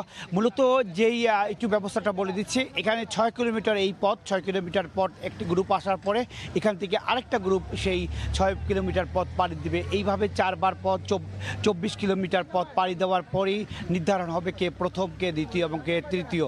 এই আয়োজনটা বাংলাদেশে প্রথমবারের মতো রিলে রেস এবং এবং যেটা সাধারণত আমরা দেখে থাকি মাঠে কিংবা কোনো প্রতিযোগিতা রিলে রেস করা হয়, কিন্তু এই ধরনের একটি বড় জায়গা 6 কিলোমিটার পথ ধরে রিলে রেস এইটা বাংলাদেশে প্রথম এখানকার আয়োজক যারা তারাই বলেছেন, এবং ভবিষ্যতে এই ধরনের রিলে রেসের আরও বড় আয়োজন করা হবে বলে তারা জানিয়েছে। যদি বলে রাখা প্রয়োজন, এই যে সড়কটি যেটা সিলেট তামাবিল সড়ক, এটি অত্যন্ত ব্যস্ততম একটি জায়গা।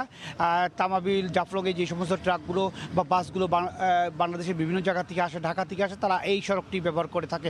সে কারণে এই জায়গাটি তারা বেছে নিয়েছে। যদি একটি ঝুঁকিপূর্ণ সড়কটি, তারপরেও সকালবেলা কিছু যান চলাচল কম থাকে, এই কারণে এই জায়গাটা বেছে নিয়েছে। মোটামুটি জাফর এই ছিল সিলেটের তামাবিল বাইপাস সড়কের রিলে রেসের সর্বশেষ খবর। সিলেটে অনুষ্ঠিত হচ্ছে কোভিড-19 রিলেরও সেই মুহূর্তে সে খবর জানাতে তামাবিল থেকে আমাদের সঙ্গে যুক্ত হয়েছিলেন রিপোর্টার ইকরামুল কবির। দীর্ঘদিনের করোনা পরিস্থিতির পর আবারও টাঙ্গাইল স্টেডিয়ামে প্রশিক্ষণ শুরু করেছে অনূর্ধ্ব 17 নারী ফুটবল ও ক্রিকেট প্রশিক্ষণার্থীরা। এই মুহূর্তে টাঙ্গাইল স্টেডিয়ামে আছেন সহকর্মী কাদির তালুকদার। সরাসরি যাচ্ছি তার কাছে। কাদির,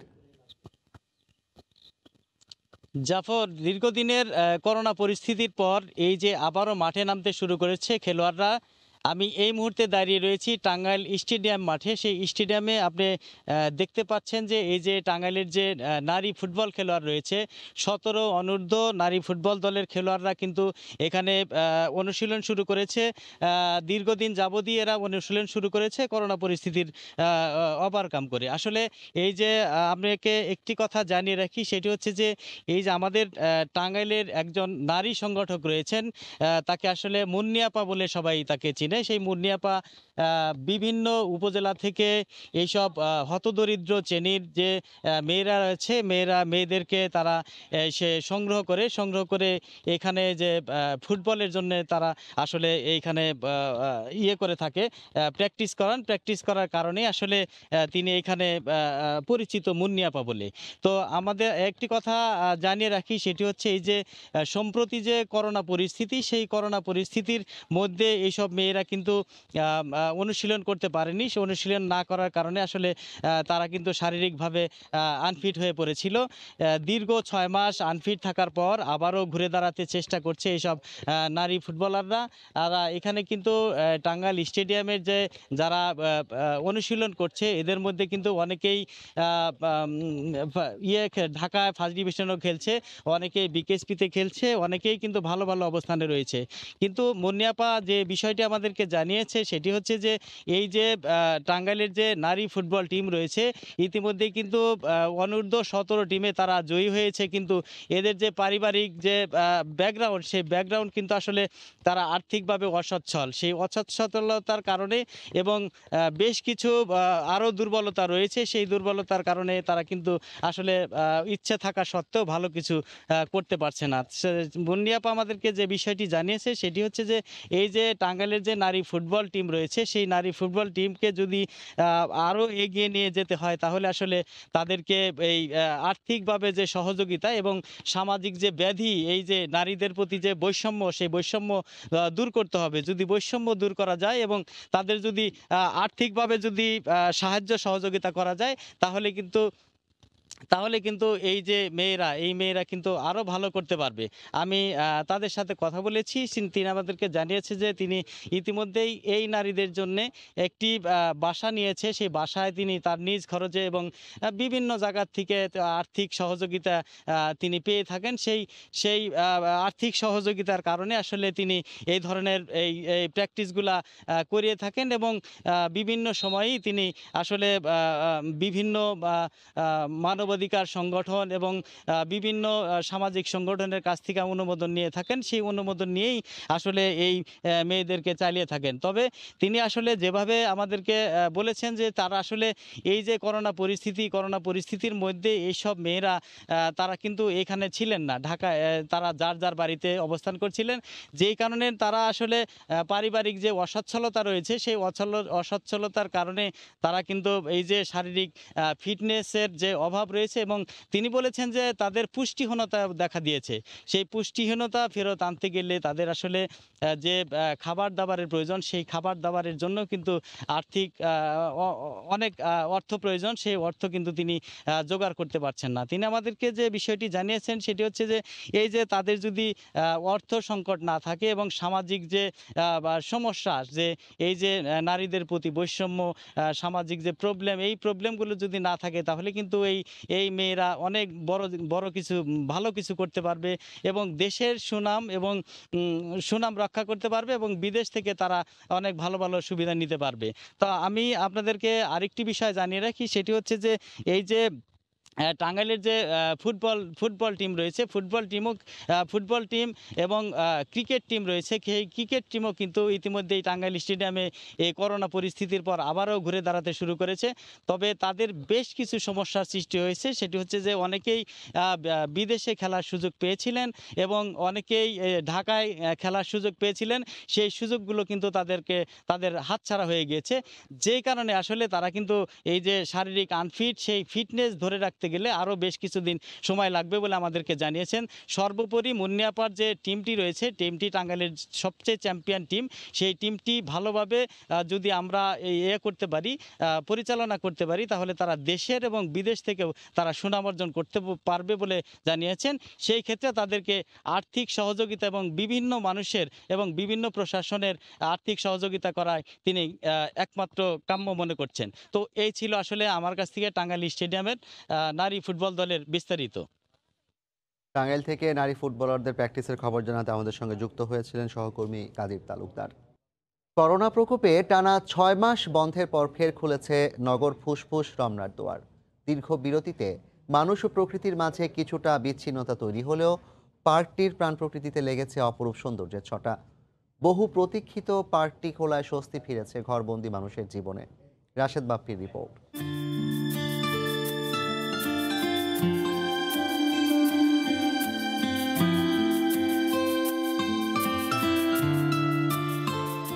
যে জীবন ফুলের, পাখির, তার সাথে কজনেরই বা দেখা হয়, তবুও চোখে মনে তৃষ্ণা জ্বালিয়ে রাখা মানুষের দৃষ্টি কি এড়াবে এমন অনিন্দ সুন্দর?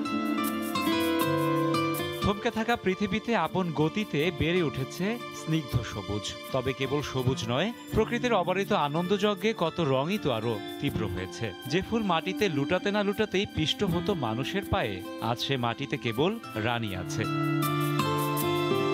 করোনা মহামারী মানুষের স্বাভাবিক জীবন থমকে দিলেও প্রকৃতিকে দিয়েছে দুহাত ভরে। রাজধানীর রমনা পার্কও সেজেছে আপন মহিমায়, আপন সৌন্দর্যে, সৌকর্যে। তাই তো প্রাণ প্রকৃতির এই অপূর্ব অঙ্গনে দীর্ঘ 6 মাস পর পা ফেলে উচ্ছ্বাসে ভাসে নগরবাসী। প্রতিদিন তীব্র অপেক্ষায় থাকতাম, কবে পার্ক খুলবে, কবে মুক্ত বাতাসে একটু অক্সিজেন নিব। আমাদের অনেক ফ্রেন্ড, অনেক লোক অসুস্থ হয়ে গেছে এই ঘরবন্দি থাকার পরে।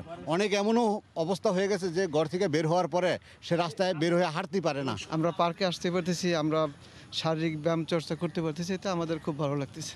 ঘরবন্দি জীবনে দমবন্ধ মানুষ ফিরে পেল তার স্বস্তির ঠিকানা। এত সবুজ, এত মোহময় সুন্দরে ছাপিয়ে গেছে পার্কটির সাথে মানুষের টানা বিচ্ছেদের কষ্ট। ফুল ফুটে আছে, ঘাসগুলি কার্পেটের মতো সবুজ হয়ে আছে। মানুষ এখানে আসলে আগের চাইতে আরো বেশি প্রাণ ভরে নিঃশ্বাস নিতে পারবে। আগের লোকজনের কারণে গাছপালা খুব একটা বাড়তে পারতো না, এখন গাছপালা আগের থেকে অনেক সবুজ হয়েছে। শত বছরের ঐতিহ্য ৬৮.৫ একরের রমনা পার্ক নগর মানুষের এক টুকরো সবুজের অভয়ারণ্য। প্রকৃতি থেকে দুহাত ভরে নিতে নিতে মানুষ একদিন ভুলেই গিয়েছিল প্রকৃতিরও প্রয়োজন একান্ত কিছু সময়, প্রয়োজন কিছুটা বিশ্রামের। দীর্ঘ একাকিত্বের পর প্রকৃতির এই প্রাচুর্য, এই ঐশ্বর্য মানুষকে শুধু মুগ্ধই করবে না, কিছুটা হলেও প্রকৃতির প্রতি দায়িত্বশীল আর উদারতার শিক্ষাও দিবে। রাশেদ বাপ্পি, সময় সংবাদ, ঢাকা। ভোরের সময়ের শীর্ষ সংবাদ জানিয়ে দিচ্ছি আরেকবার। ন্যায্য হিস্যার অপেক্ষা নয়, বর্ষার পানি সংরক্ষণ করে তিস্তা ঘিরে নতুন মহাপরিকল্পনা সরকারের। ভারত ফিরিয়ে দিলেও প্রকল্পে আগ্রহী চীন, আশায় বুক বাঁধছেন উত্তরের মানুষ। 5 বছর পর কথিত গুম হওয়া যুবক মামুন ফিরে আসায় নারায়ণগঞ্জের আদালত প্রাঙ্গণে তোলপাড়। মিথ্যা মামলায় প্রেমিকা সহ জেল খেটেছে 6 জন, ক্ষতিপূরণ দাবি। এবং শ্রীলঙ্কা সিরিজ স্থগিত হওয়ায় যুক্তরাষ্ট্রে পরিবারের কাছে ফিরছেন সাকিব। রাতেই কাতার এয়ারওয়েজের ঢাকা ত্যাগ। নভেম্বরে ঘরোয়া লিগে ফেরার আশা। এই ছিল ভোরের সময়, সঙ্গে থাকুন সময়।